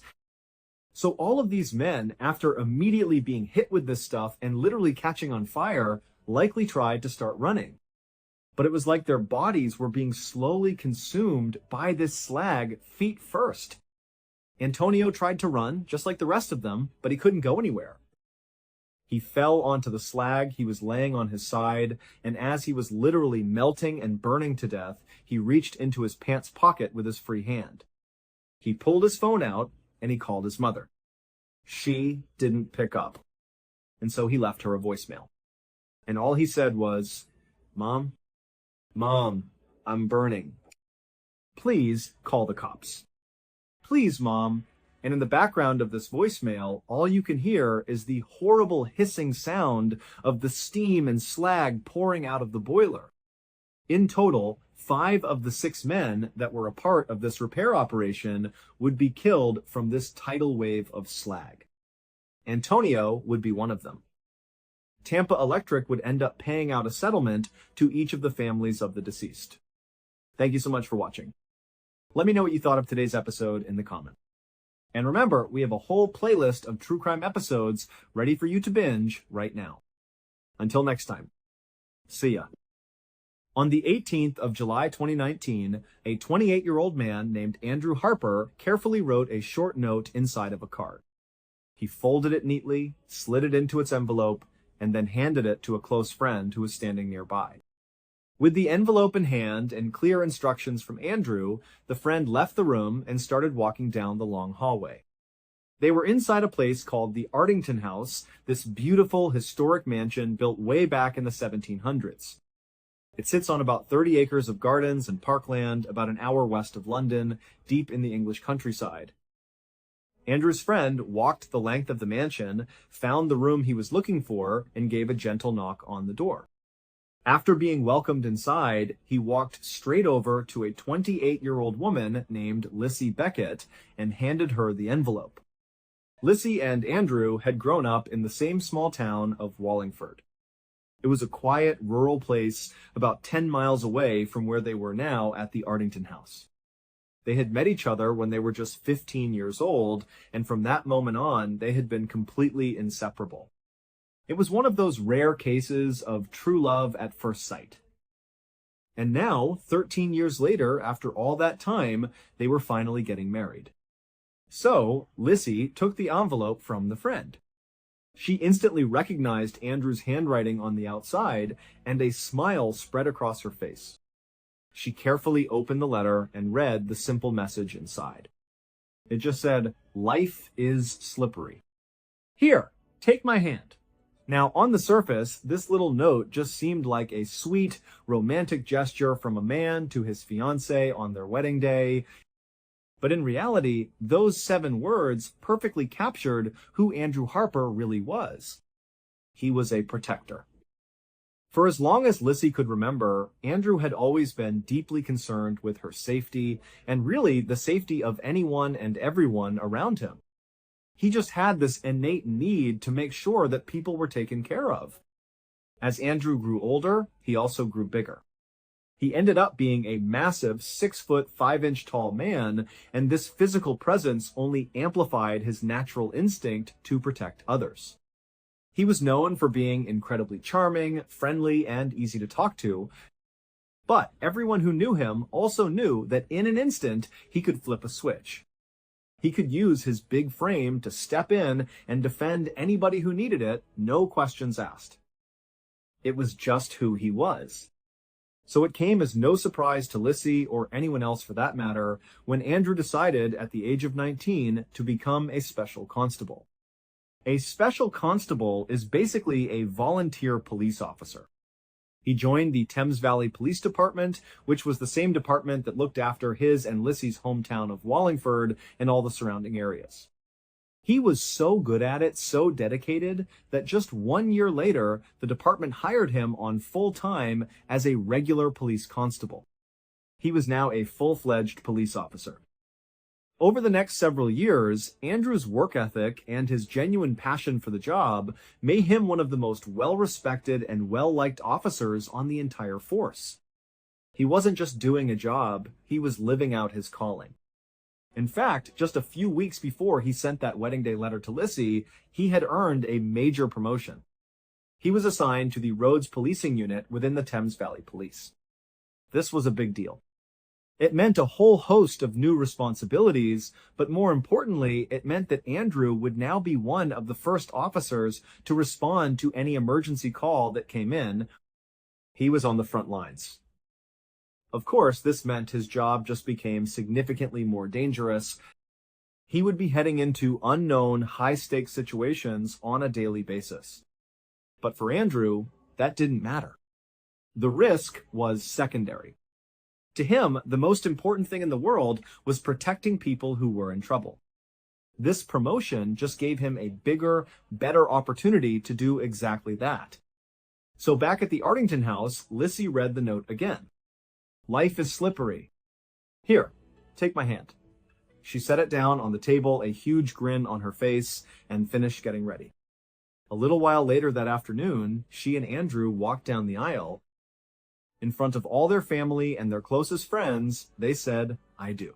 And that evening, after the newlyweds shared their first dance as a married couple, they both told each other, without a doubt, that this was the happiest day of their lives. They had their whole future ahead of them, a future they had been dreaming of since they were teenagers. 28 days later, on the night of the 15th of August, 2019, Andrew was on duty. He was partnered with another officer who, coincidentally, was also named Andrew. His partner's name was Andrew Shaw. The two of them were conducting a surveillance operation in a town called Reading, which is about a 30-minute drive south of their hometown, Wallingford. Just after 11 p.m., they decided it was finally time to wrap it up and head for home. Officially, their shift had ended 4 hours earlier at 7 p.m. But Andrew and his partner were the kind of dedicated, hard-working officers who regularly put in overtime. They knew the extra hours would help their unit and their cases, so they did it without complaint. But now, at 11 p.m., they were both totally exhausted. As they were yawning and packing up their gear, Shaw, who was in the driver's seat, started the engine of their unmarked BMW police car. Once it was running, he pulled away from the curb, and they started heading north, back towards their home base. At that exact same time, not far from where Andrew and Shaw had just been, a very distressed man was on the phone with 999, the UK's emergency number. He was telling the dispatcher that just a few moments earlier, a gray sedan had pulled up his long driveway and stopped right outside of his property. This man lived on a road called Admore Lane. It was a narrow, winding, one-lane country road with very little traffic, especially at night. There weren't many houses out there, so for any car to turn onto his property would have been unusual. For one to do it in the middle of the night was instantly alarming. As soon as the man saw the headlights creeping up his driveway, he had gone to his window to watch. He was trying to figure out what was going on. Maybe they were lost? Maybe they'd turned into the wrong driveway and would just turn around and leave. But to his horror, that's not what happened. The car stopped right outside his house. The doors opened and 3 masked men got out. They were all carrying what looked like weapons of some kind. At that point, the man frantically dialed 999. As he was trying to explain the terrifying situation to the dispatcher, he was still looking out the window, and he suddenly realized what they were after. He told the dispatcher he thought they were there to steal his quad bike. The quad bike was parked right outside of his detached garage, and he could see the 3 men walking directly towards it. The dispatcher assured him that police were already on the way. But the man was getting more and more agitated. He told the dispatcher, "I can't wait any longer. I'm going out there to confront them and stop them from taking my bike." The dispatcher immediately told him not to, yelling at him to stay in the house, reminding him that the men had weapons. But he wasn't listening. He ran to his front door and threw it open. By the time he was looking outside, though, it was too late. The gray car, the 3 masked men, they were all gone. And so was his quad bike. He went back inside and got back on the phone with the dispatcher, who told him again, "Just stay at your house. The police are on the way. They'll intercept that car and they'll get your quad bike back." Seconds later, a call went out over the police radio. It was a dispatch for all Thames Valley police units in the area. The call was to intercept a gray car on Admore Lane. The dispatcher advised that the occupants were 3 masked men, that they were armed and should be considered dangerous. When Andrew and Shaw heard this call, they knew a couple of things. First, they knew they weren't the only officers who could have taken it. There were other units closer, other units on duty. Second, they knew they had been off the clock for 4.5 hours. There was absolutely no expectation for them to respond. They could have, and probably should have, just continued driving home. But they didn't hesitate for a second. When that call came over the radio, the only thing they thought about was doing their job. So Shaw whipped the unmarked BMW around and sped towards Admore Lane. He turned off the main road, called the A4, and onto the narrow country lane heading north. As soon as they turned onto that road, their car effectively blocked the entire lane. There was no room for anyone to pass. At this point, they were fully expecting the gray car with the masked men to come driving towards them at any second. They were now the roadblock. Andrew and Shaw knew as soon as they turned onto that road that a close-quarters confrontation was almost guaranteed. But if you listen to the dashcam footage from the front of their car, which picked up their voices, there's no hint of nerves. There's no fear, no hesitation in their conversation. They are calm, professional, and focused. This is what they had trained for. This is what they did. They were ready. So, Shaw is driving up this winding road. It's pitch black out. The trees on either side hang over the road, creating this dark tunnel effect. They're driving along, scanning the darkness ahead, and then all of a sudden, you can see it on the dashcam footage. A pair of headlights appears way off in the distance.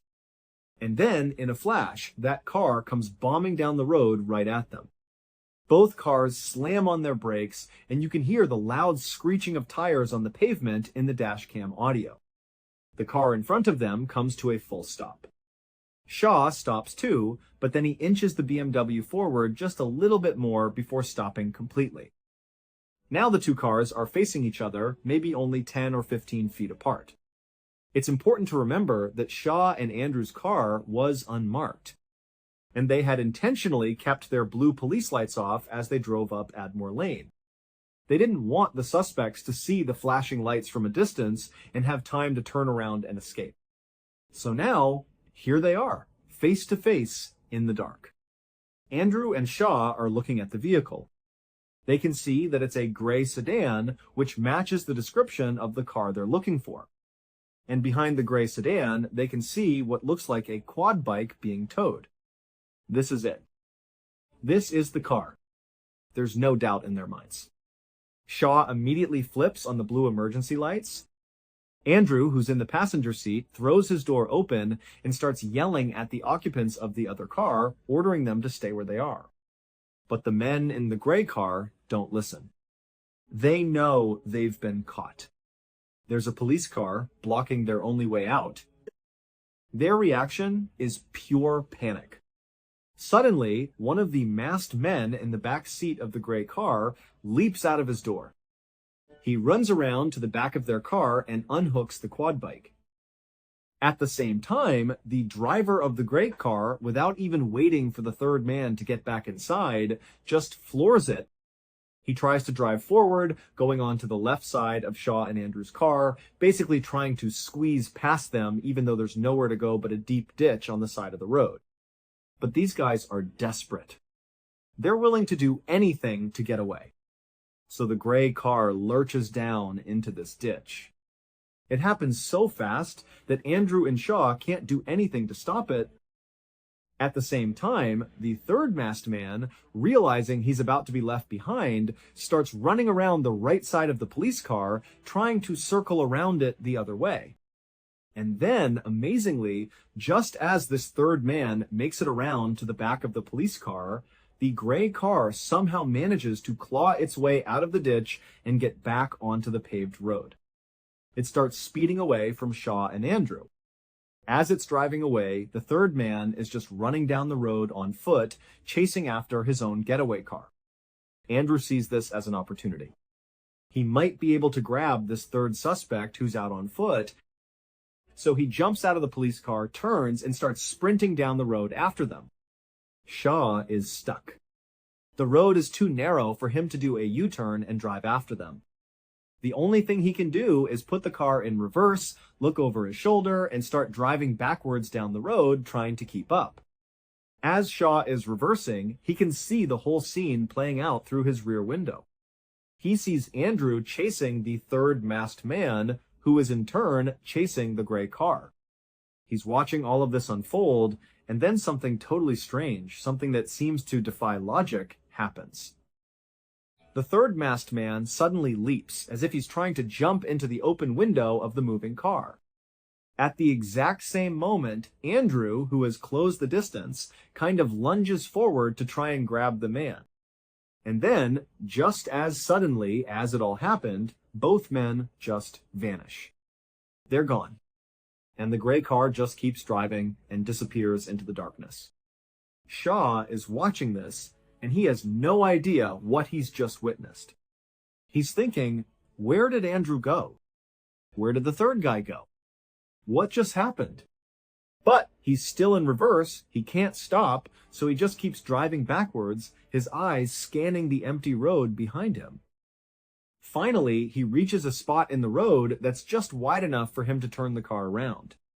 As he's maneuvering the vehicle, you can hear a call come over the dispatch radio. Someone is asking Shaw for a status update, asking what's going on. All Shaw can say is, my partner Andrew has gotten out of the vehicle and I've lost him. I don't know where he is. After Shaw finally gets the car turned around, he starts driving forward back down the same creepy dark road. But now, there's nothing. It's eerily quiet. Andrew is nowhere to be found. The suspect's car is gone. The third masked man is gone. There's no one. Shaw is just driving down the road, hoping that around the next bend, he's going to see his partner running on the side of the road, or maybe find him walking back towards him. But he doesn't see anything. As he was driving, what Shaw didn't realize at first was that there were things on the road, small things that belonged to Andrew. He didn't see them in the dark, but the dashcam footage would later reveal an awful trail. First, there was his wallet, lying on the asphalt. Then, a little further down, his police badge. Then, his driver's license and other ID cards. Then, one of his gloves. Then, a piece of black plastic that looked like it had been ripped off of Andrew's tactical vest. A little farther down the road, as Shaw is still driving and scanning the darkness, he does notice something in his headlights. He stops the vehicle and gets out. The air is still and silent on this pitch-black road. He walks up to the object and sees that it's Andrew's stab vest, the protective vest he wore over his chest. He picks it up, walks back to his car, and puts it in the passenger seat where Andrew had just been sitting. At this point, you can hear over the radio, people are still asking Shaw, what's going on? And you can hear the panic rising in Shaw's voice as he reports back, I've found Andrew's stab vest. It was on the side of the road. He can't make any sense of it. He has no idea why it would be there. And dispatch doesn't know what to make of it either.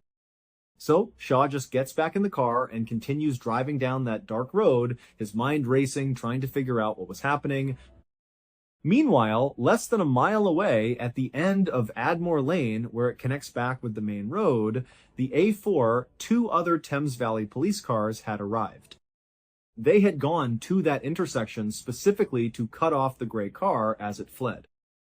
They were sitting there, waiting, and looking up Admore Lane when they saw headlights bombing towards them. It was the gray car.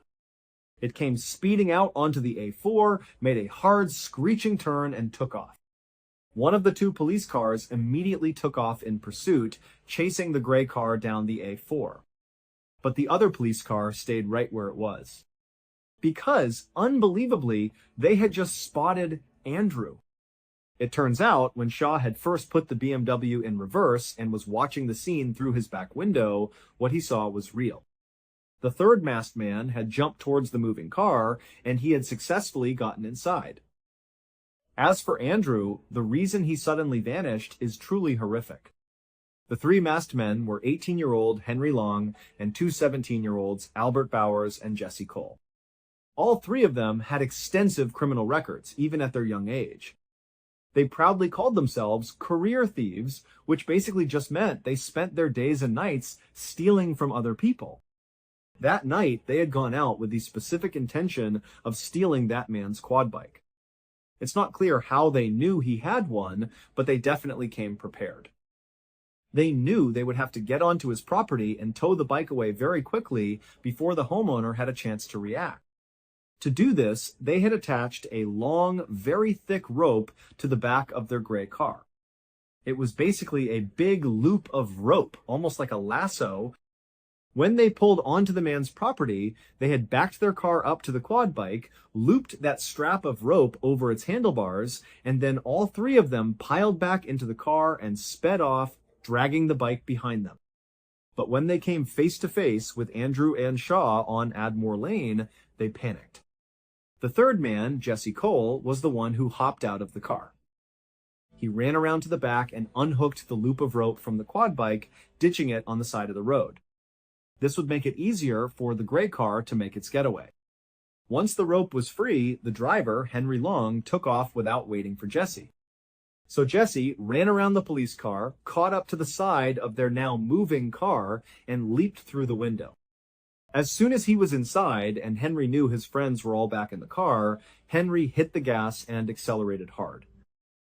And standing there in the middle of all that chaos with both of his feet planted squarely inside of that loop of rope that was now dangling off the back of the gray car was Police Constable Andrew Harper. When the car suddenly accelerated, Andrew was violently swept off his feet. The rope cinched around his ankles and his legs. His head came back and smashed hard against the ground. And then he was dragged. He was dragged for 91 seconds at an average speed of 42.5 miles per hour down the entire length of Admore Lane. He was dragged for over a mile, whipping violently from side to side. He wasn't just being dragged along the ground, he was smashing into trees, into fence posts, into shrubs, anything and everything that lined that narrow country road. His body was being destroyed.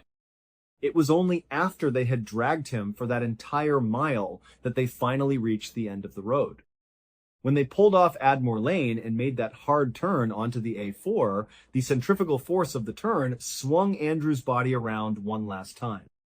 He smashed into a curb, which finally dislodged him from the rope and sent him careening into the middle of the road into oncoming traffic.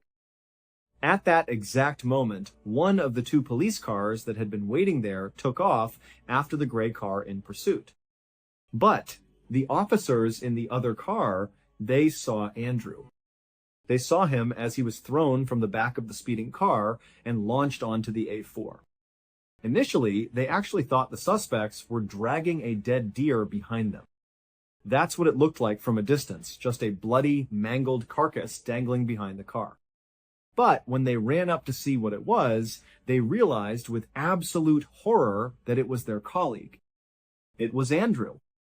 They immediately tried to save his life, performing CPR, doing everything they could. But Andrew's injuries were catastrophic. He had been torn apart. Andrew Harper died at 11:45 p.m. on the side of the A4, about 20 minutes after he and his partner had so selflessly decided to respond to that call, despite the fact they didn't have to. The three killers were arrested about an hour after Andrew died. A police helicopter had spotted their car hidden amongst some buildings about 4 miles away from where Andrew's body was found.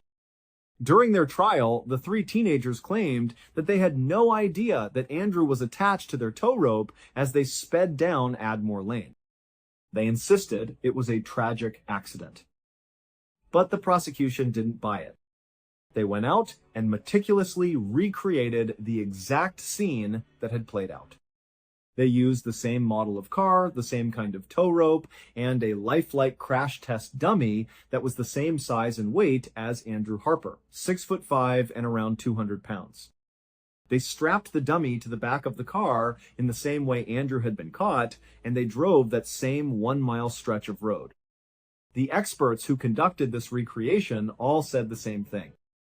It was nearly impossible to drive the car. As soon as the dummy would start to shift from one side to the other, it would tug and pull violently on the little gray car. Handling the car would have been a complete nightmare for the driver. Not only that, but the sound of Andrew's body grinding against the asphalt and smashing into trees and posts would have been extremely loud. The prosecution argued that there was absolutely no way that the three teens inside that car would not have known that a person was being dragged behind them. The prosecution also presented evidence that all along Admore Lane, they had found Andrew's blood on both sides of the road, high up in bushes and on trees. This indicated that the driver, Henry Long, must have been swerving violently from side to side as he drove. And according to the prosecution, the most likely reason for that was that he was trying to dislodge the person that was stuck on the back of his car. But the three teens never changed their story. They also never once said they were sorry for what happened. They showed absolutely no remorse. When the final verdict was read in court, they were found not guilty of murder. They were, however, found guilty of the lesser charge of manslaughter. For them, this was a huge victory because the sentences for manslaughter were so much shorter. When that verdict came back, the three teens were seen punching the air, cheering, and laughing in the courtroom. They were making a complete spectacle of themselves. After being led out of the courthouse with Andrew Harper's devastated family watching them, they were smirking and smiling for the news cameras, waving, and just treating the entire tragedy like it was one big joke. To this day, none of them have ever apologized or expressed any regret for what they did. In fact, two of the killers, Jesse and Albert, have since come out publicly and said they plan to write a book about the crime, about killing Andrew Harper. And there's no indication that this book is being written because they feel bad. It seems it's being written as an opportunity to make money from their crime. Following the verdict, Andrew's wife Lissy was completely devastated. She was shattered not only by the loss of her husband of just 4 weeks, but also by what she saw as a total injustice. The fact that these three had not been convicted of murder was something she could not accept. She channeled her grief into action. She went on to lobby for years to pass a brand new law in the UK, which she called Harper's Law. This law would mandate an automatic life sentence for any criminal who killed an emergency worker while in the process of committing a crime. The law would not differentiate between manslaughter or murder. If you killed an emergency worker during a crime, you would go to jail for life. And this year, Harper's Law was officially passed. However, the new law will have no effect on the sentences of Andrew Harper's killers, as laws cannot be applied retroactively. Henry Long was sentenced to 16 years in prison. The other two, Albert Bowers and Jesse Cole, were each sentenced to 13 years. All three of them will be eligible for parole by the time they are 28 years old, which is the exact same age that Andrew was when they took his life. Thank you so much for watching. Let me know what you thought of today's episode in the comments. And remember, we have a whole playlist of true crime episodes ready for you to binge right now. Until next time. See ya. In the spring of 1966, in a quiet neighborhood in the Bronx, New York, an elderly woman named Elsie Litt was found murdered in her apartment. The discovery was made by a concerned neighbor who hadn't seen Elsie for a couple of days. Normally, Elsie was a creature of habit. She would be out for her morning walk or tending to the small flower box on her windowsill. Her absence was noticeable, and it felt wrong. When police entered her apartment, they found a scene that was both tragic and puzzling. Elsie was in her bedroom. The official cause of death was determined to be a combination of strangulation and multiple stab wounds. The investigators on the scene noted these specific details with professional detachment. The ligature used for the strangulation appeared to be a torn piece of a dirty bedsheet twisted tightly around her neck. She had also been stabbed repeatedly with what the coroner later identified as a thin, sharp blade, something like a stiletto or a paring knife. On her bedside table, a cup of what looked like hot chocolate sat undisturbed, now cold. The apartment showed some signs of a minor struggle, but there was no forced entry. This suggested that Elsie had likely known her killer, or at least had willingly let them into her home. The police began their investigation, starting with the people who knew Elsie. But the thing was, Elsie Litt lived a very quiet life. She was a widow, her children were grown and lived in other states, and her social circle was small, mostly consisting of a few other elderly neighbors in her building. Detectives interviewed everyone they could, but no one had seen or heard anything unusual. They canvassed the neighborhood looking for witnesses, but came up empty. They processed the crime scene for fingerprints and any other forensic evidence, but in 1966, the technology was limited. The killer had been careful, leaving behind very little. The case quickly grew cold. For 9 long months, the murder of Elsie Litt remained unsolved, a troubling file in a cabinet at the local precinct. The city moved on, and for most people, the quiet old woman who was violently killed in her own home became a forgotten statistic. But for a few, the memory lingered. Fast forward 9 months to the evening of the 12th of December, 1966.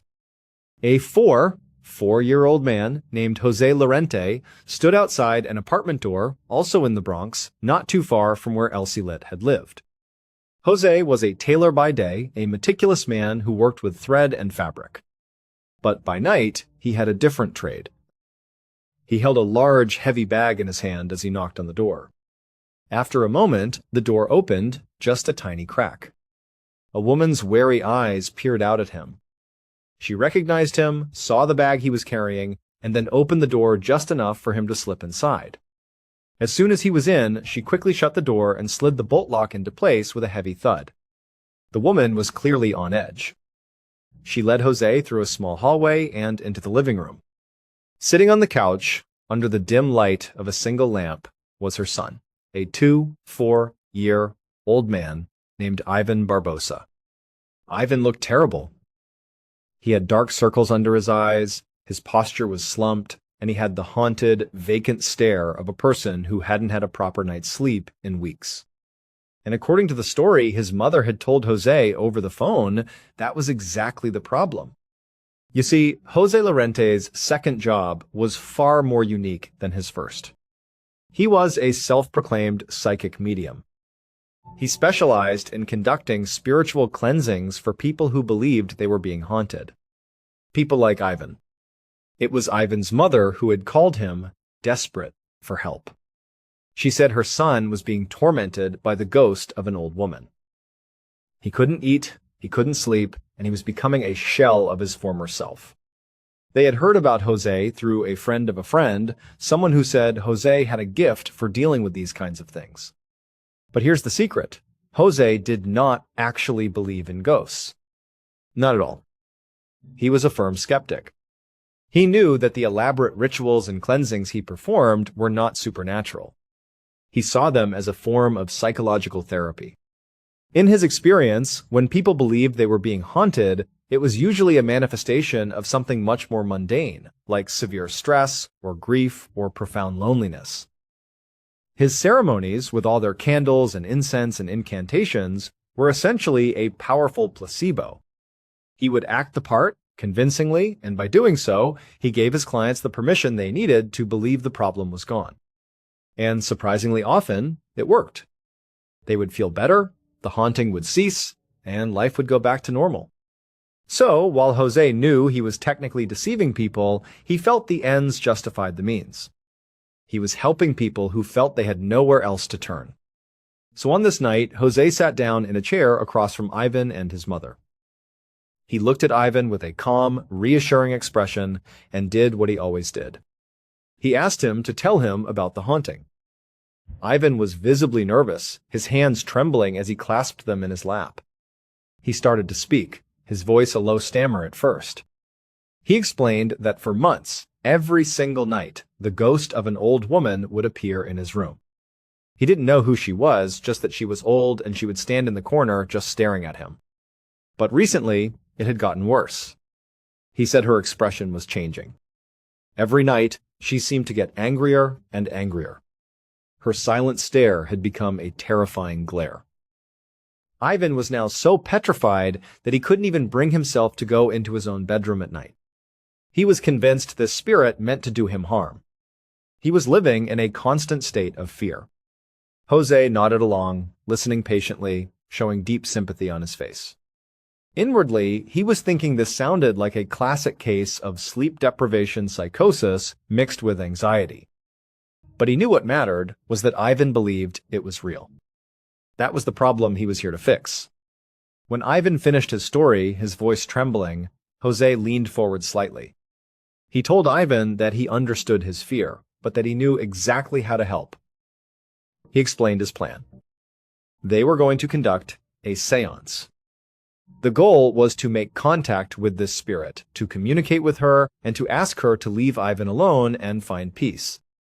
Ivan looked incredibly doubtful, his eyes wide with a mix of fear and skepticism. But his mother put a reassuring hand on his shoulder, and Jose spoke with such confidence, telling them he had performed this ceremony many times and it almost always worked. Ivan, desperate for any kind of relief, finally, reluctantly, agreed. He just nodded his head slowly. Okay, let's do it. With that, Jose reached down and opened the large bag he had brought with him. He began to take out his supplies, the tools of his trade. He worked methodically, creating a specific atmosphere in the room. First, he took out several large black sheets of fabric.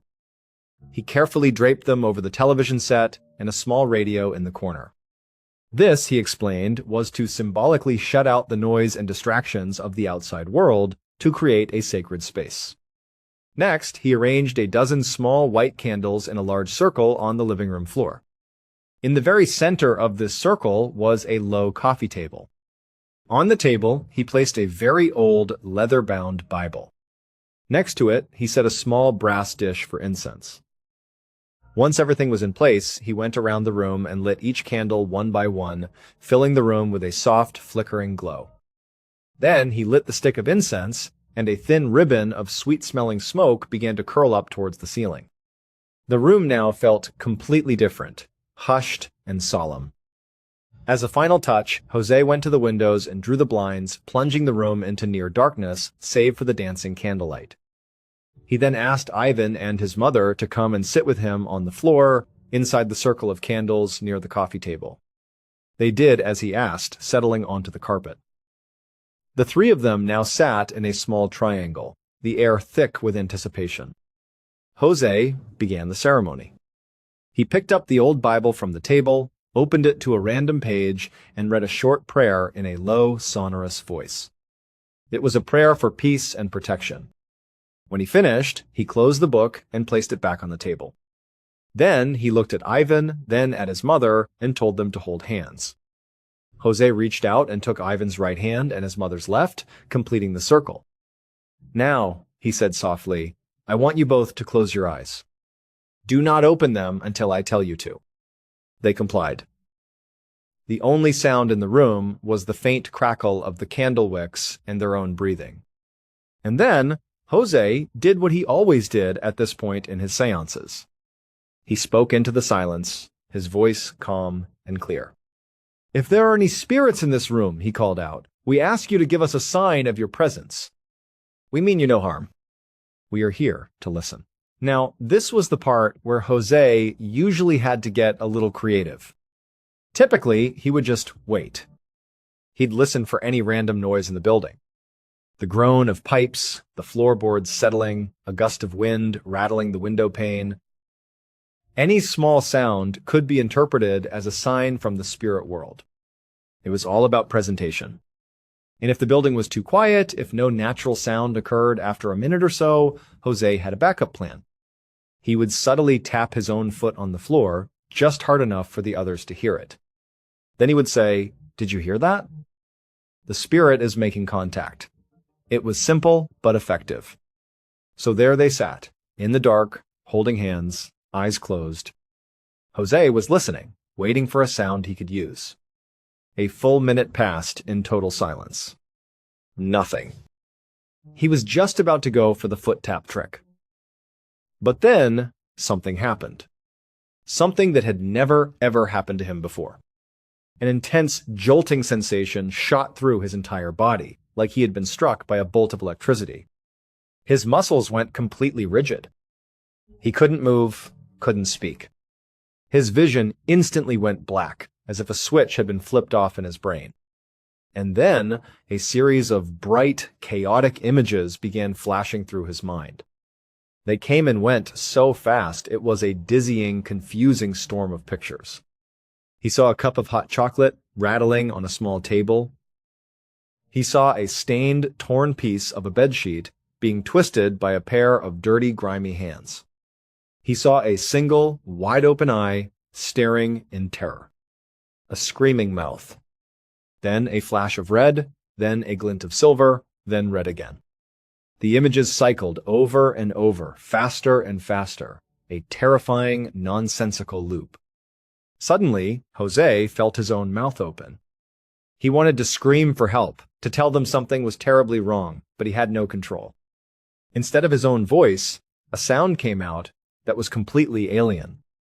It was a high-pitched, raspy shriek. It was a voice that sounded old and full of rage, and it seemed to be coming through him, not from him. It was speaking, forming what might have been words, but the rhythm was strange, and the sound was so grating he couldn't make sense of it. The images were still flashing in his mind, everything was happening at once, and it was pure chaos. And then, just as suddenly as it had all begun, it stopped. The voice coming from his throat cut off. His mind went completely blank. His body, which had been rigid as a board, went totally limp.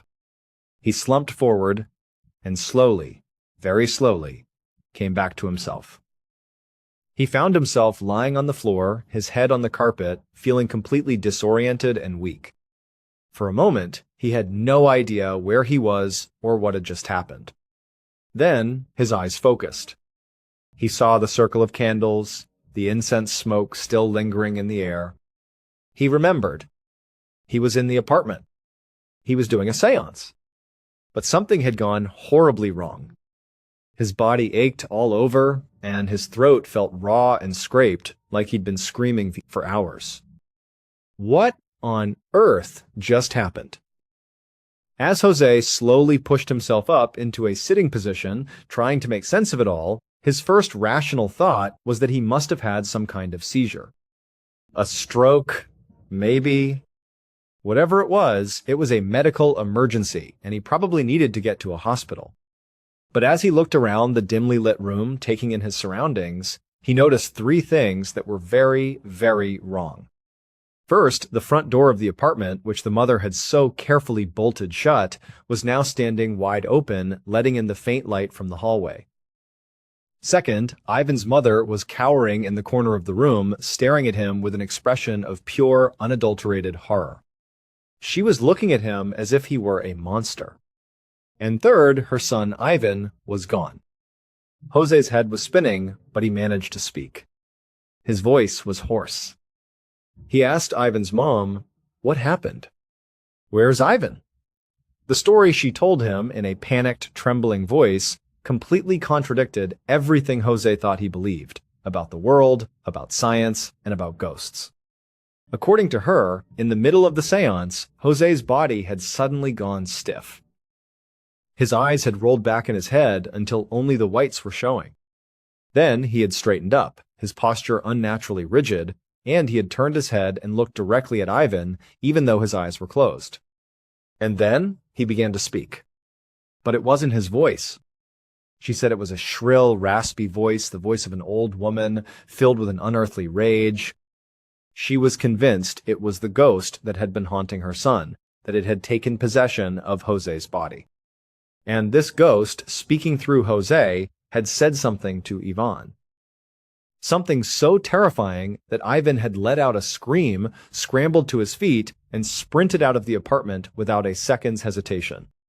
Now, Jose was listening to this, and his rational mind was screaming that this was impossible. He was thinking, this woman was already convinced her son was being haunted. She's just interpreting what happened through that lens. I had a seizure, and it scared her and her son. That's all. There are no such things as ghosts. He tried to tell himself that over and over. But a small part of him, a part that remembered the electric shock, the blackness, the horrifying images, couldn't fully dismiss it. He couldn't explain what had happened to him. But regardless of what had actually occurred, he felt a wave of guilt. Whatever his medical episode looked like, it had clearly terrified Ivan, a young man who was already in a very fragile mental state. And now, he had run off into the night. At this point, Jose just wanted to leave. The whole situation had spiraled completely out of his control. He no longer wanted to pretend to be a psychic. He just wanted to go home. He stood up on shaky legs, began gathering his candles and his Bible, and stuffing them back into his bag. He apologized profusely to Ivan's mother, who was pleading with him to stay to explain what had happened. But Jose just shook his head. "I can't," he said. "I have to go. I'm sure Ivan will be back soon. I'm sorry." And with that, he walked out of the open door, leaving the terrified woman alone in her candlelit living room, and he went home. In the days that followed, Jose tried to put the incident out of his mind. He assumed Ivan had just gotten spooked and would eventually return home once he calmed down. He thought the family was dealing with a mental health crisis, not a supernatural one. He figured Ivan would be fine. But Ivan didn't come back home. After a few days of frantic waiting, his mother called the police and reported him missing. The police launched a search, and eventually, they found him. Ivan Barbosa was in a cheap hotel room in a neighboring town. He was dead. He had died from a single self-inflicted gunshot wound. When the police looked at the scene, it seemed like a straightforward, open-and-shut case. A troubled young man had taken his own life. That was the end of the story. But when they delivered the news to Ivan's mother, she was adamant that they were wrong. There was more to it, she insisted. And she told them over and over that they needed to talk to the psychic medium, Jose Lorente. She explained that right before her son ran away and ended his life, they had held a seance. And during that seance, Jose had said something to Ivan, something that sent him fleeing in terror. She was convinced that whatever Jose had said was the direct cause of her son's death. The police were, of course, extremely skeptical. A psychic medium? A seance? A ghost? It sounded like nonsense. They were busy people, and this sounded like the ramblings of a grieving, delusional mother. But she was persistent. She called the station every day, telling the same story, begging them to just go and talk to this man, Jose. Finally, just to appease her, 2 detectives agreed to pay him a visit. When they found Jose at his tailor shop, he was clearly shaken to hear that Ivan was dead. The detectives asked him about the seance, and Jose was surprisingly candid. He told them he didn't actually believe in ghosts and that he thought he had suffered some kind of medical episode, maybe a seizure. He told them he had no memory of speaking during the event. "I don't remember saying anything," he explained. "All I remember is when I blacked out, I was seeing these weird visions in my head." The detectives, mostly just going through the motions, asked him, "What kind of visions?"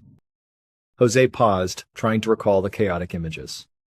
He said they were jumbled and confusing, but a few of them stood out very clearly in his memory. "I saw a torn bedsheet," he said, "and there were dirty hands twisting it. I saw something silver, like a thin sliver of metal, like a knife. And I saw a cup of hot chocolate, and it was rattling on a table." He said it all felt like a bizarre dream and that he was sure it was just his brain misfiring during the seizure. He didn't think any of it was important. He just felt terrible that his medical problem had scared Ivan so badly. But as he was saying this, he noticed the 2 detectives were looking at each other. Their casual, slightly bored expressions had vanished. They were now looking at him with intense focus. One of them pulled out a notepad and said, "Sir, could you please tell us again exactly what you saw in your vision?" Jose, confused by their sudden interest, repeated the details again. The torn, dirty bedsheet. The silver knife. The rattling cup of hot chocolate. The detectives were stunned into silence. Because it turned out, those details were not random. They were the highly specific, non-public details from the 9-month-old unsolved murder case of an elderly woman named Elsie Litt. She had been strangled with a dirty, torn bedsheet. She had been stabbed with a thin, silver knife. And there had been a cup of hot chocolate on her bedside table when her body was found. These were details only the killer and the police knew. There was absolutely no way Jose Lorente, a simple tailor, should have known any of this. The police suddenly had a shocking new theory. What if Ivan wasn't being haunted by a random ghost? What if he was being haunted by the ghost of the woman he had murdered? And what did the ghost, speaking through Jose, say to him that night? The detectives went back to Ivan's mother and asked her that exact question. What were the exact words spoken during the seance? She looked at them, her eyes filled with a new kind of dread, and she told them. She said that when Jose had gone into his trance, he had looked right at her son and shrieked in that horrible old woman's voice, "You killed me, and you're going to die the same way." For Ivan, this must have been the ultimate confirmation of his worst fears. He wasn't just being haunted, he was being judged. The ghost of his victim had found him, and she was promising him a similar fate. The guilt and terror that had been manifesting as a haunting had finally culminated in a direct, terrifying accusation from the spirit world itself. He ran, not just from the apartment, but from the truth he could no longer escape. The police, armed with this incredible story, reopened the Elsie Litt murder investigation. They began to dig into Ivan Barbosa's life, looking for any connection, however small, to the murdered woman. They discovered that Ivan lived only a few blocks away from Elsie's apartment. He could have known her, at least by sight. While they never found a concrete motive, the theory they pieced together was that Ivan had likely broken into her apartment to rob her, things went wrong, and he ended up killing her. For 9 months, he got away with it. But his guilt ate away at him, twisting itself into the terrifying nightly visions of his victim. He wasn't being haunted by a ghost. He was being haunted by his own conscience. The seance was supposed to be his salvation, a way to banish the ghost. Instead, it became his final judgment. Faced with what he believed was a direct accusation from beyond the grave, he couldn't live with the guilt any longer and took his own life. Based on the chillingly accurate details provided by Jose Lorente during his unexplained trance, the police officially closed the murder case of Elsie Litt. They named Ivan Barbosa as her killer. As for Jose, he was never the same. He was a man of logic and reason, a skeptic to his core. But he had experienced something that night that he could never logically explain. He had no memory of speaking Elsie Litt's judgment, but the evidence was undeniable. He had, it seemed, become a genuine conduit for the spirit world. The experience terrified him so much that he immediately gave up his work as a psychic medium and never conducted another seance again. Tonight's stories remind us that sometimes the most unsettling mysteries are not those hidden in the dark, but those concealed within the human mind.